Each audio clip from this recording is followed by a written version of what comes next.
Yes, everybody, and welcome to High on Homegrown, the Cannabis podcast from Percy'sGrowroom.com. There, I said it. Bring the flags. Gosh. Anyway, yeah.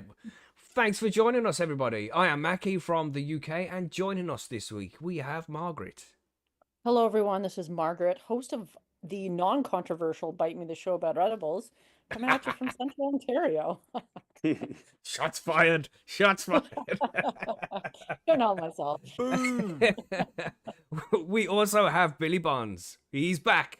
What are you saying, Billy? I'm back. Yeah, man. I'm back with a vengeance. It weren't me. Don't blame me. I weren't here yesterday. So, yeah, weren't me. That's all I'm saying. Weren't me. Yeah. We'll explain what he's talking about in just a second. We also have returning John Colson. 2 times now. That's kind of crazy. Hey, guys. Yeah, I'm John from West Central Minnesota on this nice, sunny, blustery, snowy day. Nice, sunny, blustery, snowy day. Is that what you said?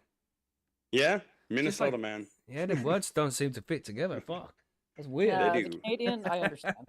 Yeah. Margaret gets it. Trust There me. you There you go.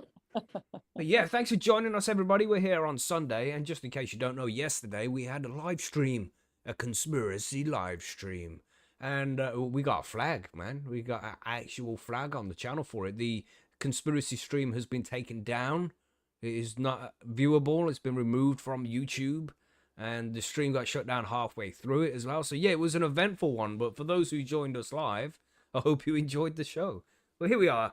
To move away from less controversial topics now, we're gonna be talking about some cannabis news and events today, and some grow guides as well. And in the grow guides, we're talking about bugs, what kind of bugs like to eat cannabis, how to identify them and how to avoid that happening in the first place. Yeah, so lots to cover today. Make sure you hit the like button if you haven't done that already, and yeah, let's get a little bit behind, talk about some news in a bit. But first, what are we smoking on today? Margaret, you've always got something nice. What have you got today? Well, I do have edibles as per usual. I got some edibles gummies that I'm eating, and I do have a little bit of CBD, which I mixed with something else, and I can't remember what. Oh, God. Beautiful. Here we Nice. go. But it's good. It's definitely working. Yeah. What are you saying, John? Have you cracked into that 2-liter jar of CBD juice? Yeah, Or what? no, not today, I man. forgot about No. that. I just harvested some Ethos SLH, so I busted off a piece of that after it's been in the bag for a couple days, and gonna try that on the XQ2. Okay, nice. You got it. Oh yeah, because you got the XQ2 that arrived this week, didn't it? Mm-hmm. Nice. How is it? It's all right. I'm still trying to figure it out. I'm not going to be doing bags, man. Like, I can't. That's too much. Grumpus warned you against that, because in case Yeah. anybody doesn't know, Grumpus is a member of the forum, and he might be in the chat. Shout out to Grumpus. But he's got an XQ2 recently, and we played a game of Letter League over on Discord, and he's taken a hit of the bag, and for like 20 minutes, this guy's just dying in the background. We was all concerned, man. It's like, Yeah, shit, man, he was. you need to send us your number or something, so, if suddenly we hear a thud, and there's no response, it's like, we need some way to get in touch with Grumpus, man. It was bad. Scary. But yeah, hitting good, man. Hitting good. What you say, Billy? What you got today?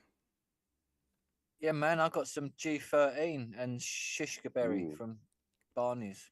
So, Oh, yeah, beautiful. it's stuff what I had left over from which I was meant to have at Christmas, but obviously I didn't because I I know, was right? a bit sick. Like, Yeah. So, yeah. All my Christmas leftovers I've got, which is quite nice in a way because I get to have them now. But like, yeah, everything from there, I've got a big pile of weed to get through. So. Damn. Just had a thought. That's a good one for a strain name, a Christmas turkey. It just fucking lasts for ages, Christmas leftovers. Yeah. Yeah. Nice. Nice. Well, how are you feeling? Much better now, Billy? You fully on the mend? Yeah, I'd say 80% now. So yeah, Good, feel okay. But I've been able to troll some members of parliament and stuff online, so I'm getting better. See, that's good. That's That's the good. benchmark. Yeah, man. It's got to be crap being. I mean, I was ill over Christmas. I mean, it must have been like 10 years ago. Like, got ill on Christmas Day and had flu. And it was a bad way to spend Christmas, I'll tell you that. Gosh. Yeah, no. Yeah, Anyway, I literally didn't eat for 7 days. I didn't have Christmas dinner. That's Damn. well disappointing. yeah, and But, you was ill for a while as well. It took a few yeah. weeks, didn't it? Yeah, did Damn, man. actually, yeah. But yes, good to have you back, Billy. Good to have you back. Kind of, because you know I'm more concerned about flags now because of the fucking stream yesterday. You know, yeah, it's like I'm on edge. It's like, what's he gonna say next? Gosh, Don't egg them on. that's right. Yeah, well- That's it. Don't encourage him. Anyway, I won't go through no conspiracies. The government didn't try to kill me or nothing like that. I don't think. yeah. You You don't see, think so? I'm just on edge. Okay, thanks, Billy. Thanks, Billy. Let's move on to this. Let's move on to what we're going to Let's move talk on to about with the something news more today. normal. Yeah, so we've got some news stories here, as we do. We have 5 news stories to cover today, and one of them is in specific. I'll just read through the list here of what we got. We have owners warning as dogs poisoned by drugs after rave. Oh my God. So, yeah, man, this is an interesting story as well, everybody. We're going to get to that one first. Some interesting things in that article you're going to see. We also have DoorDash launches cannabis home delivery, and their slogan is just 15 minutes round the corner, fam. Only joking. That's not really their slogan. For Margaret's article, we have expert call for increased public funding for cannabis research to address ethical challenges. It's going to be an interesting one. We also have Tilray Medical wins tender to supply Luxembourg with medical cannabis. Congratulations, Tilray. You obviously have friends in the right places. We also have cannabis industry relief efforts underway as wildfires rage across Los Angeles area. And I'm sure everybody's seen that in the news, man, because it's like worldwide news, that is. And just a quick shout out. Everybody's talking about it. Yeah, man. Just a quick shout out to the guys in California who are suffering with these wildfires, man. Damn, the whole world is with you right now. And I hope everybody's okay and nobody's, been impacted too detrimentally from this. But damn, man. Scary shit. I've been watching videos like I mentioned yesterday. Watched a video of a guy just on an electric bike, just riding around all these areas that are on fire, and it just seems incredible how so much damage can be caused, and there's nothing they can do. You just gotta have to carry on until it goes out. By the look of things, it's crazy, man. Damn. So yeah, shout out to those guys. I hope you're all okay. Shout out to Phil, who we know is in California. I hope he's okay. Damn. Yeah, so is that everything? Is there anything else to add here? Margaret, do you want to quickly announce something? Because you got your, what's the Bite Me Club, the Edibles Club? You want to quickly talk about that before we go on to the news? Yeah, at the Bite Me Cannabis Club, it's something I've been working on for a little bit. I've actually had the club for a while, but kind of didn't really do a whole lot with it. And now I'm opening up membership this week, and I'm really excited about it. And it's, geared to people who are primarily making edibles. So if Beautiful. you're super into edibles, then come on over. Yeah, man, Nice. I might be super into edibles next week because the missus is right now decarbing some cannabis. She's gonna because Twisted put up some threads up on Persis this week explaining how he makes his oil and how he turns them into Starburst, this specific sweet we have here in the UK. So yeah, she's making some Starburst for me. We went out specifically and bought the bag with just the red ones in. You know what I'm saying? Because I didn't want all multicolored shit. Yeah, man, this is the UK. Yeah. You know what I'm saying? I guess. I mean, we have Starburst here. You got to buy all the colors. No, man, we Oh, managed no. to just get the red ones because the red ones are my favorite. So yeah, very excited. Hope it all works out well. I'll let you all know how that goes next week. Yeah, so stay tuned for that one. But is that everything? I think that's all the news, and we're ready to move on to everything. Anything to add from anybody else before we move on? No. Yeah, orange and yellow, man, in the Starburst. You can't be racist towards them. They're really good. Only the reds are red. Nice. Only the red. But the orange and the yellow, man, tasty. Yellow? Tasty. Yeah, they're I'm like not kind down of- with yellow so No, much. that's Orange, just you, okay, Billy. but You save the red ones for me. I'll save the yellow ones for you. How does that sound? nice ones. Nice. I do that. I'm Nice. rubbing my thighs for you. And while we're there, Bite Me Podcast has just commented in the chat. You know what that means? You can click on Bite Me Podcast, go straight to the channel, yeah. and hit subscribe. Do that now, everybody. Show Margaret some support. There you go. Yeah, quickly do that now, and then come back. Okay? Don't I stay got over some there. You got to love come for my back. Avatar. So Yeah, people Yeah, like you- that. what's not to like? I mean, look at that. I know, right? I know some Flyer Garricks in there and shit. Amanita Muscaria. You know what I'm saying? Anyway, let's talk about some news then. Let's do this.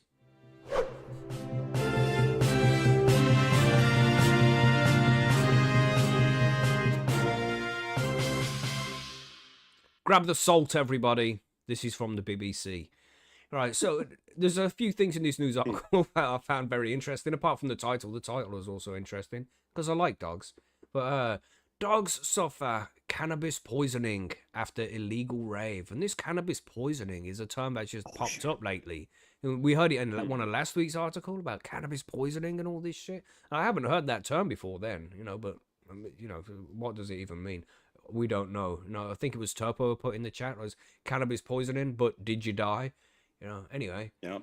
We have 2 dogs became very unwell and could not stand up after being poisoned by cannabis following a rave, their owners have said. Now, this is where it gets funky, everybody.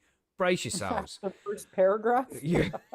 Wow. Well, That's got a record. Straight in 1 there. second in. Let's go. Human feces were left Oh. behind by some of the 500 people who attended the illegal party at Roborough Warren in Somerset on the 27th of December. Jen, who did not want to give her surname, took her dogs Margot and Willow on a walk in the Winscombe Nature Reserve, where it is believed they ate the Oh, human God. waste. So, Baloney. was Dogs, it a man. cannabis poisoning or a food poisoning? Dogs are Well, this filth. is what I was thinking. I seen this and it's like, what? I thought the dogs ate some weed. What are you talking? They ate the shit. What? Right. What is going on here? Okay. So, I got sick. well, this continues. He says the pupils were dilated. They couldn't walk. They couldn't stand up. Said the 40-year-old from Rington. It became apparent that there were quite a lot of human feces in the woods, which we assumed to be Holy. after the free party that had taken place the day before. The pets were taken to an emergency vet who said the dogs were showing signs of cannabis ingestion. That was some good shit. Just what a terrible pun. Sorry. They were really unresponsive, so they had to keep them in overnight. Of course they did. Now, just quick sidetrack, rant, tangent, everybody. But the vets here in the UK are fucking scoundrels, man. Scoundrels. If they can get the dog to stay in, or any pet to stay in overnight to increase the bill that they're gonna extort from whichever person has bought their animal in, they're gonna do it, man. These people are fucking shocking. I won't Talking of rant that, any no- further. Sorry, you got something to add to And- that, Billy? Blood samples. Did the vets not take blood samples? Because they could add loads of bills for that. Yeah, that's an obviously. extra 500 quid, God Yeah, damn. Right. so it's you think fucking- the vet would take a blood sample Mhm. and see what poisoned them? How can he say it seemed like cannabis? It's like, well, it could have been Yeah. anything. Could have been mushrooms, ecstasy, cocaine. Ravers mostly Yeah, take it's Oh, at a- so they're many It things. was at a rave. amphetamine based Yeah, shit. yeah. So it's Mm. It's like, probably more likely not to be cannabis is in it? that Mhm. Yeah. Mhm. Fucking dickheads. environment. Yeah. Anyway, so the couple paid £1,600 in vet Wow. bills after their dogs needed IV fluids, charcoal, and an overnight stay, which tells me we are all in the wrong profession. God damn, 1,600 quid for a fucking day for overnight stay in the vet, and they did nothing. You know what I mean? They haven't given them much. Jesus, fuck. I won't carry on with that rant. Jen's husband, Stuart, 47, said apparently 60% of cannabis remains in feces. And she, the vet, said she had seen other dogs with similar symptoms, so that could possibly be it. Could possibly be it. Here's your £1,600 bill. Obviously, Wait. without a blood test. Sorry, John. So 60% of cannabis stays in feces. Like, where are they getting this number from? Now, this is Like what I'm what? saying. I've never Margaret, heard that before. being the edibles expert, maybe you would know. Well, Yeah, Right? I've never heard that before. this is what Yeah. I've never heard it before either, and this is what brought me. The headline of the article brought me to read it in the first place. But when I read that cannabis goes to the poop, then I haven't heard this before. This is new to me. Yeah, it's Yeah. new to me too. And honestly, like, does that Amazing. mean that all these people were eating edibles at this particular rave and pooping Right. in the woods? Like, I can Oh, understand if they were eating flour. But is it a case of maybe when you're smoking it and because your poop is like flushing out stuff that your body doesn't need anymore? It's bacteria, it's old blood, it's all this shit that your body needs to eject. It's not just food. There's other things in there as well. So is it the cannabis that you consume and it goes into your bloodstream after it's been processed? It needs a way to leave your body. So does that mean that the cannabis you consume, but smoking it through edibles, whichever way you're taking it, does that come out in your poop? And if so, how much? That's crazy, Okay, right? I've listened to a lot of like cannabis science podcasts and all kinds of shit. I've never heard anything like this before, so I don't know where No. they're getting this from. Mm-mm. That's nuts, man. Crazy, right? Yeah. Yeah. that's the What a worst load of shit. shit. Yeah. Yeah. Literally. Maybe that's where the term good shit comes from, you know? You just Yeah. dry out that log, you know? Oh, Crumble it my in. God. You know what I'm God. saying? Yes. Well, honestly, though, if that was the case, there would be somebody doing it. Mm-hmm. Like, let's be We honest. should If get a 60% couple of of it- girls and a cup to test this theory. Jesus. Yeah, Fucking God. Flag. Brilliant. Okay. Flags. flag. Here we go. Everywhere Gosh. Gosh. Anyway, let's But carry we all on with this know article. that God. if 60% passed through your digestive system and was excreted, that there would be somebody who'd be desperate enough to be like, You know what I Try mean? it. I mean, there's days when Yeah. back in the day when I was a fiend, there might have been days where I would consider that. You know? right. I can't sleep. I'm going to take a hit of this log. Fucking Jesus. Holy. Yeah, it's bad, right? Anyway, let's Ooh. carry on here. Obviously, without a blood test, they wouldn't know for certain, but that was her conclusion. According to Avon and Somerset Police, about 500 people gathered for an illegal rave at Rowborough Warren in the early hours of the 27th of December. Police had to close off roads and damage was caused to fences nearby. This is the height of crime in like rural UK. You know, it's like, oh, they damaged some fences. Damn, but it's people's property, of course. You don't want to see it damaged, but come on. Rosemary Reeks from nearby Tinings Farm said, somebody came up here and drove straight through here because of the fog, because it was really foggy around that time. The mess that they leave behind them and the fact they are interrupting our sleep, and we had flashing lights all night because of the police. Boo. After sharing her concerns on social media, Jen said lots of people replied saying the same thing had happened to their dogs in other places. It's like, hold on for a second. This isn't the only case. People are just running around defecating everywhere in the neighborhood. Like what? And then the dogs are What? just running up behind them like, Yeah. what the sick fuck is that about? Gosh. Oh my. Oh my gosh. Wow. The Hope you're not eating your dinner while you were listening to this. yeah, because fucking should have put a trigger may warning put you beforehand, off. didn't I? Yeah, Gosh. little Yeah, Apologies, holy. everybody. Trigger warning as we move forward. Okay, we'll let you know when this article's over.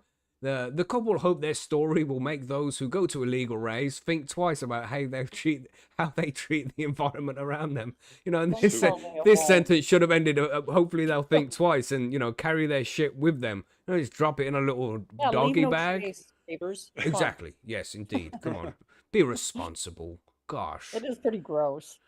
The Veterinary Poisons Information Service, which gives advice to vets, sees about 130 cases of dogs poisoned by cannabis each year. Nicola Robinson, vet and head of service, said, cannabis is not all absorbed. It doesn't all go into the bloodstream. Around 20% or less than 20% in many cases, depending on the form of cannabis, gets absorbed.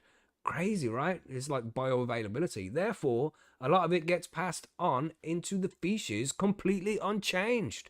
So when dogs eat human feces, they would end up eating cannabis as it would be when the person ate it. So yes, specifically talking about edibles in this case. In the case reported to the VPIS, dogs are commonly exposed following ingestion or accidental inhalation of smoke. What are the signs of cannabis poisoning? Dogs who ingest small dose of cannabis plant material may recover within 24 hours, but those ingesting larger doses may show clinical signs for several days, according to the VPIS. Central nervous system depression, a lack of voluntary coordination of muscle movements, often pronounced in the hind limbs, and a slow heart rate are most common signs in animals exposed to cannabis. Behavioral changes, including aggression, agitation, barking, and hallucinations. So there we go, everybody. Don't let your dogs eat random shit when they're out on walks, I mean, because that's it a might given. have weed. Wow. I mean, at what point didn't they stop their dog? Is this dog running off a leash? Like, I will say my daughter got a puppy, like a dog, and the dog's about 8 to 10 months now, and she enjoys eating dog shit.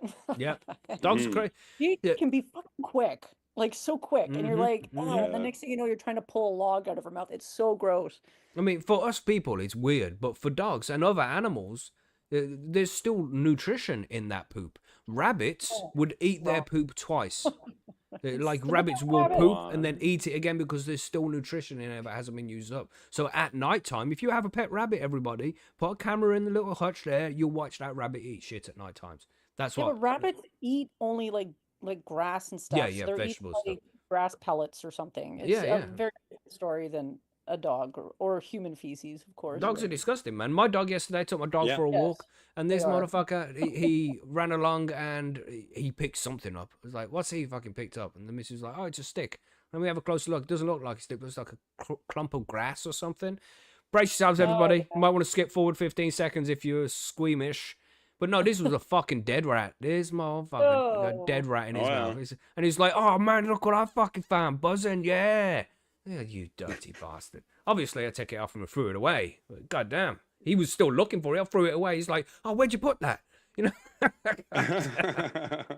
But, you know, just be careful out there with your dogs, everybody. You don't want to get all mashed up on, not only getting mashed up on cannabis, but you also don't want them eating shit, especially shit from other people. There's just something Yeah. even worse. I mean, eating Yeah. dog shit, that's a level of fuckery, but eating a person's poop, man? Ugh.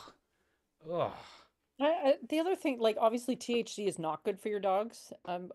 People didn't know that. Don't give your dog THC if you haven't figured that out at this point. But Mhm. this article also seems kind of off base too, because I don't know about you, but if I'm going to a rave, the last thing I'm going to eat is an edible.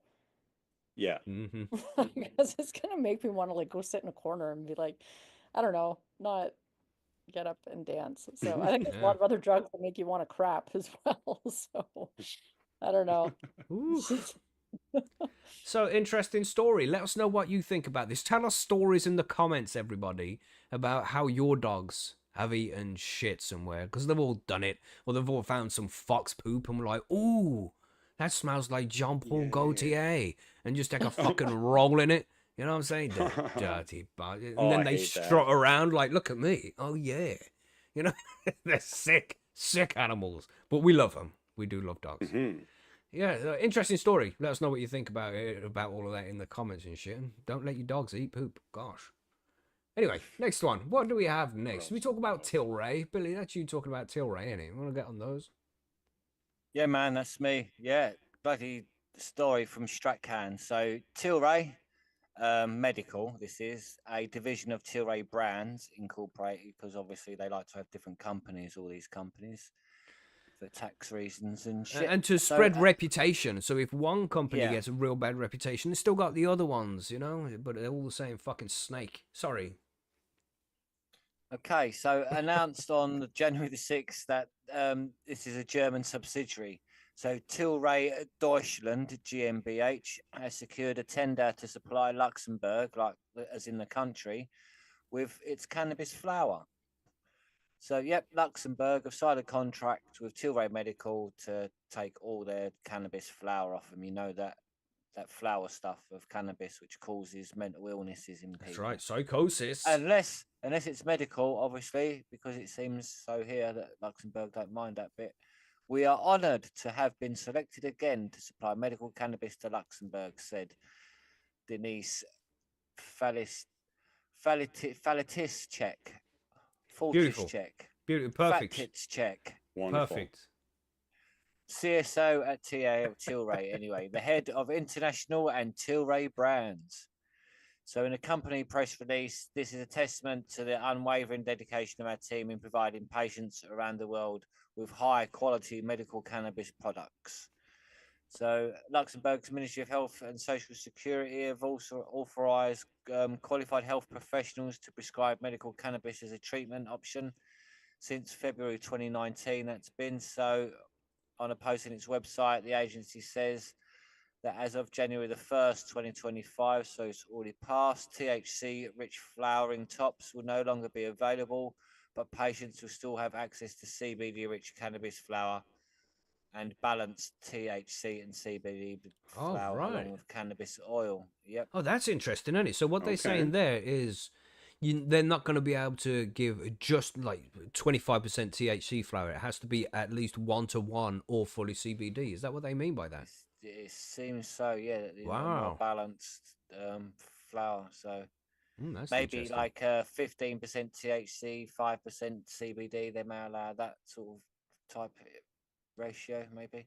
So Interesting. access to these products have been increasing since the program was introduced. There was 18 bottles of cannabis oil prescribed in 2022, but 2,043 bottles in 23, and then 2,800 since January of 2024. Wow. So that's contributed in the adjustment of the program. The population of Luxembourg is only around 675,000 people as well. It's not like Okay. it's millions. So it's like we've got cities here bigger than that sort of thing. So in October 24, the city released tenders for cannabis oil. So the THC dominant, CBD dominant, and the balance of the two. And medical cannabis in the form of dried flowering tops, CBD dominant again, and the balance of the THC CBD. So it seems they do want more of the ratios to be either more 1-to-1, 2-to-1 maybe type rate. Yeah. Tilray launched its first commercial grown medical cannabis flowers from a Freenet RX facility in Germany. So Tilray received the first cannabis cultivation license issued in Germany's new Cannabis Act, and that was in July 24. So this license allows them to cultivate and manufacture cannabis for medical purposes in Germany. So again, they're growing the flowers there and then exporting them to Wow. Luxembourg. The Tilray's Canadian, right? Am I right? Yeah, it is. Yeah. So the they're cannabis Canadian which- company growing cannabis in Germany to sell it to Luxembourg. yeah, Wow. They must have But friends in high places, man. yeah, there's Oh, yeah, nothing, it's like nothing dodgy Canadian going mega on corp. here. Yeah, but if you Mm-mm. grow it at home, that's illegal. And You know, don't you be All growing that 4 shit, plants yeah. now. You're going to be taking money away from Tilray. Don't fuck around. yeah, so the cannabis company, which Oh. operates in Canada, the United States, Europe, Australia, and Latin America, was the first to receive a cannabis production license in the country. Jesus. So, and Canadian company Aura and the German company Demican are also now licenses for the production in the country. So Germany passed the first German Medical Cannabis Act, expanding their medical laws, as we know. So, yeah, that's it. Really, Yeah. pretty much. I mean, the article goes on, but yeah, that's it pretty much. Tilray are taking another step forward here, and I don't know, are they the biggest company in the world now? Who else? There's Aurora who was mentioned there. You know, Yeah, Tilray's but pretty they're fucking big, aren't they? They're pretty Yeah, much they are. the biggest, pretty much out there. Yeah, most fingers, most pies, as such. So I wonder what So- happens to GW Pharmaceuticals, because GW Pharmaceuticals was like the biggest in the world until everywhere else started legalizing, and they were from the UK, weren't they? Like affiliated with British they got Sugar. sold, didn't they? Oh, is that Someone what it bought is? them up. Right. Yeah, So probably bought it up, changed the fucking name, and now it's one of these companies or part of it. Yeah, it's all part of the same thing. They hold a lot of patents, don't they? So GW do. So that's where they'll probably rake their money in. Is just through the patents system. Damn, there's a paragraph there which we should read out. Any company that wishes to cultivate, produce, trade, import, export, dispense, sell, otherwise placed on the market, obtain or acquire cannabis for medical purposes or cannabis for medical scientific purposes in Germany requires a permit from the German Federal Institute for Drugs and Medical Devices. Oh yeah, how do you get one of those? God damn. Mm-mm. You probably give someone an envelope. Yeah, Just like, "Here's that's your right. money." Yep. Yeah, Mhm. usually. Yeah. with Ride some- on your yacht. Yeah. Yeah, Free that's vacation. right. Mm-hmm. I got to keep more quiet because, like, obviously, flag issues. Oh, the but flags. Yeah, be careful. We can't go into that conspiracy That's thing true. again. We did that yesterday, and we got a good smack on the wrist. But is that so misinformation, or is that just you, the way you, things you are? don't know. It's better just not to ask. Just toe the line. Toe the line. Don't ask any Right. questions. You know. Yeah. But yeah, congratulations, Tilray. You know, it's like it's really hard not to just hate because the way everybody else gets fucking treated, and these guys seem to be getting preferential treatment as far as I'm concerned. Because if I wanted to go out and start producing cannabis, I'd be fucking locked up. You know what I Yeah. mean? You know, it's just like, it's not fucking fair. If I just wanted to supply myself, I'm looking at prison time, looking at losing my house. My kids looking at losing their house. So it just doesn't seem fair to me. So and the injustice of it is what I think is very unfair. If I was allowed to grow my own and shit, then I'd be like, well done, Tilray. Continue to keep smashing it and doing really good things for the cannabis community and the cannabis industry and yourselves. Cool, you know, because everybody's fucking doing well. But while there's still people with their fucking with the boots of the establishment on their neck, then yeah, this isn't fair. It's not fucking right. So yeah, but we won't go on to them mad rants. You know what I'm saying? What do we have next? Let's go for this experts call for increase in public funding. What are you saying, Margaret? What we got? This ethical challenges thing? Yeah, this comes from Cannabis Health. Experts call for increased public funding for cannabis research to address ethical challenges. The authors of a new Canadian study have called for increased public funding to protect the scientific integrity of cannabis research and reduce reliance on industry sponsorship. I like the sounds of this already, but let's see how it goes. Research led by the Center for Addiction and Mental Health, the CAMH in Canada, sheds light on the ethical complexities and systemic barriers facing scientists conducting cannabis research funded by the industry. Published in the Journal of Social Science and Medicine, the qualitative study reveals that while researchers are driven by a commitment to public health and high quality research, systemic barriers often force them to rely on industry partnerships. Researchers adopt personal strategies such as prioritizing transparency, aligning values, and maintaining independence to navigate those relationships. However, this study emphasizes that these challenges reflect structural issues that require systemic rather than individual solutions. Cannabis researchers are deeply committed to conducting meaningful work that advances knowledge and improves lives, said Dr. Daniel Buchman, CAMH scientist. However, we found that cannabis researchers perceive that the structural barriers and the regulatory context place them in a difficult position where they're concerned about scientific integrity, agenda bias, and conflicts of interest. The study shows the study involved 38 semi-structured interviews with a diverse group of academic researchers, peer researchers, and clinicians all across Canadian provinces. Participants were recruited through professional networks, email invitations, and snowball sampling, ensuring a wide range of perspectives across age, gender, geography, and racial and ethnic identities. I don't Analysis. know. 38 semi-structured interviews. Did that say how many participants though? Would it be 38? No, not yet. It hasn't said yet. It But the just doesn't seem like a analysis, wide range. Sorry, Margaret. right. Analysis of the interviews provided a comprehensive understanding of the ethical and practical challenges posed by industry sponsorship in cannabis research. Key recommendations in the study include increasing public funding for cannabis research to reduce reliance on industry partnership or sponsorship, enhancing transparency about industry relationships, and ensuring that research agendas are not unduly influenced by industry interests. This study also suggests implementing institutional policies that promote independence and integrity in research, such as clear guidelines for managing conflicts of interests and fostering collaborations that align with public health goals. The work builds on previous research by Buchman's team investigating industry partnerships in cannabis studies. A 2023 paper found that for-profit cannabis companies have been sponsoring financially and non-financially cannabis research since legalization of recreational cannabis in Canada in 2018. The study highlights concerns about the funding effect, where industry sponsorship could lead to biased sponsor favorable outcomes. It underscored the need for greater understanding of Canada's regulatory environment, which often necessitates research industry collaboration for certain cannabis studies.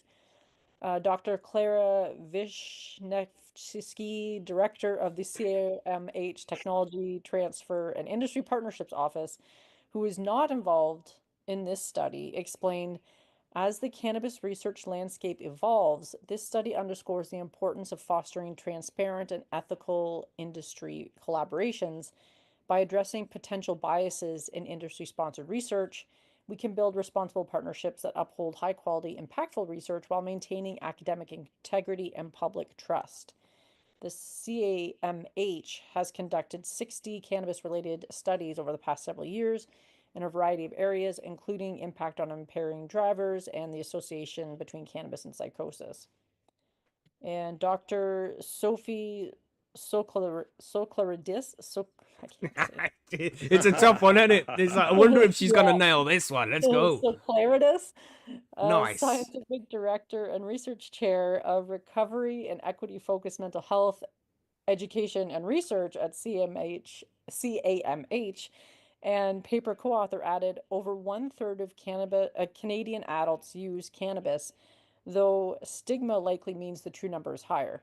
Our research is clear. Increased government funding research and clearer regulations would enhance our understanding of cannabis use through independent, robust studies to better inform cannabis users in our country and around the world. Nice. Well, I think that's good, right? Yeah, I think so. Like, they're basically suggesting that there should be more government funded research being had instead of research funded From by private companies, yeah. private companies, which 'Cause we say it all the time, don't we? I mean, because we Yeah. cover different studies and things that are going on in the science of cannabis quite often, and we're like, Right. follow the money, man. Follow the money. Mhm. Where does the money Right. come from? And that will probably tell you why this certain study has come up with these certain results that conveniently benefit the person who paid for the study. You know? Yeah, exactly. Yeah, it's a good move, man. What are you saying about this, Billy? What you got? Are you saying something in the background there? Yeah, I still think that obviously, as you say, need to do more. But again, it's money, money, money, money, money, money, money talks. So the more money you throw at it, the more money you get back from it. And I think they're just starting to realise that as well now, sort of thing, that they can afford to throw a couple of million at it because they know they're going to get like a couple of few good million back. So it's opening doors at least. So that's one good thing. But more needs to be done, obviously. Mm-hmm. Yeah, because I imagine part of the issue they run into is that if governments don't want to support that kind of like funding for that kind of stuff, and they're always scrambling for money, and guess who always has it? Private corporations. Tilray, you know? Tilray has the fucking money, but they also have a certain outcome, which is, I don't know, maximizing profits and shareholder value. So that's not necessarily the same as what Yeah, the general yeah. public would be interested in learning And you're about. like, Big Pharma would be able to just be, pay a couple of mil to make sure a study goes a particular way. We discussed it Right, recently, yeah. where on average, in the states that we've seen cannabis be legalized for medical use, on average, there's been a 2 billion loss in revenue for the pharmaceutical companies. So, just a couple of million to pay for a certain study that's going to say, oh, cannabis is bad, don't legalize it, it gives psychosis to everybody. Then Yeah. it's, they saved 2 billion. So that's 1,998 million saved. It's a shitload of fucking millions, man. It's a good return on investment. So if they can put a little bit of money in just to make sure it doesn't happen, they get a good return from it. On I average. mean, I Right. feel like they're always Allegedly, doing that in the sorry. pharma side, though. Yeah, allegedly. Let's add the allegedly a few times here, just so we don't get Yep. another flag. Allegedly. Sorry, John, you were saying. No, I was just saying that I feel like that happens all the time on the pharmaceutical side, man. Allegedly. Allegedly. Allegedly, yes.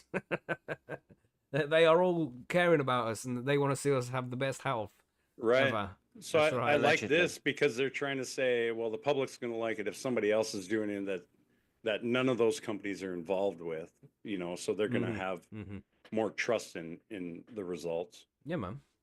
I think it's a good step in the right direction. It's good Yeah, to I see. think so too, yeah. Mm-hmm. Yeah. So It fair needs to play be to these said guys. out loud. I wonder if we'll be able to get any of these guys on the show for an interview so they can tell us about what's going on. That would be a good interview to find out what's going on in the background here. Figure out how they're doing the studies and double blind and all of that. See what's going on. That'd be I interesting. mean, I think you're going to have to work on saying their last name first. Yeah, that's Before gonna be you a tough one. Contact them. Maybe I won't do it then. Maybe we'll get Margaret on and be like, Margaret, can you do this interview for us? You had the hardest one for sure, Margaret, today. Yes. Oh, yeah, well, sometimes if you just read it really fast, then kind of That's right. skim it. Word It kind of salad. sounds right. Yeah. Okay. Yeah. Right. So what do we have going on with the the wildfires here in the cannabis industry. Then, John, you want to hit your article? Yeah. So from MJ Biz Daily, cannabis industry relief efforts underway as wildfires rage across Los Angeles area. Los Angeles area cannabis operators are prioritizing the safety and security of their employees and relief efforts amid historic wildfires raging across the region that have killed at least 16 people, displaced countless others, and decimated thousands of homes and businesses, Wow. which is super sad, man. It's Like, bad. that's- It's the last it's I saw it crazy. was 5 people killed. Now it's up to 16. Crazy, Yeah, man. I think Damn. yesterday I had heard it was something like closer to 10, and then now it's 16 people. 16. Yeah, that's Mhm. nuts, man. While it's far too easy to assess potential damages, or far too early to assess potential damages in one of the world's largest regulated marijuana markets, a handful of retailers in Malibu and around the Altadena are in or near evacuation areas, according to the maps published by the California Department of Forestry and Fire Protection and cross-referenced with store locations.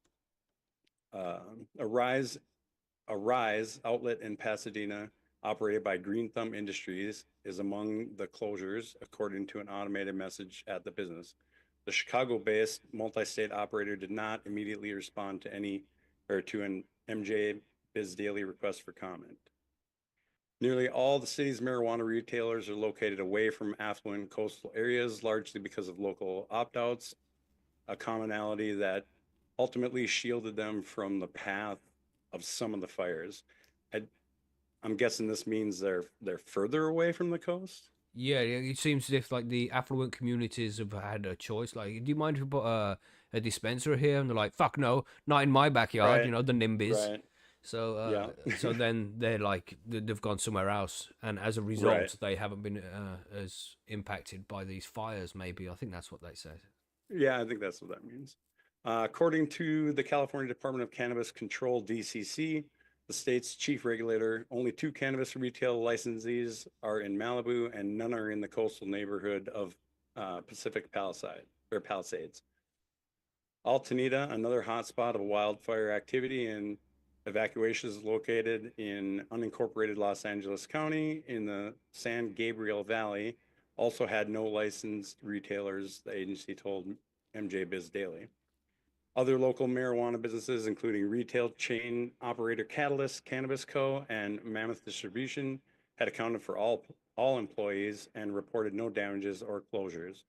We've been lucky on fires, no issues, Catalyst CEO Elliot Lewis told MJ Biz via text on Thursday morning. Long Beach-based Catalyst operates 29 stores in the state, with the vast majority being in the Los Angeles area. So, I mean, they had a lot to lose in this. Like, that's just crazy. Mammoth Distribution's manufacturing headquarters in North Hollywood is located about 10 miles north of the Sunset Fire, which erupted Wednesday night in the Hollywood Hills. Firefighters snuffed out that fire by Thursday afternoon, prompting officials to lift an evacuation order in the Hollywood Hills West neighborhood. Most importantly, none of the employees have lost their homes, said Wesley Hein, head of global brand expansion at Los Angeles-based Mammoth and president of the California Distribution Association. But I believe everyone in the city, our team included, have friends and family who have lost their homes. So it's an incredibly emotional time for all.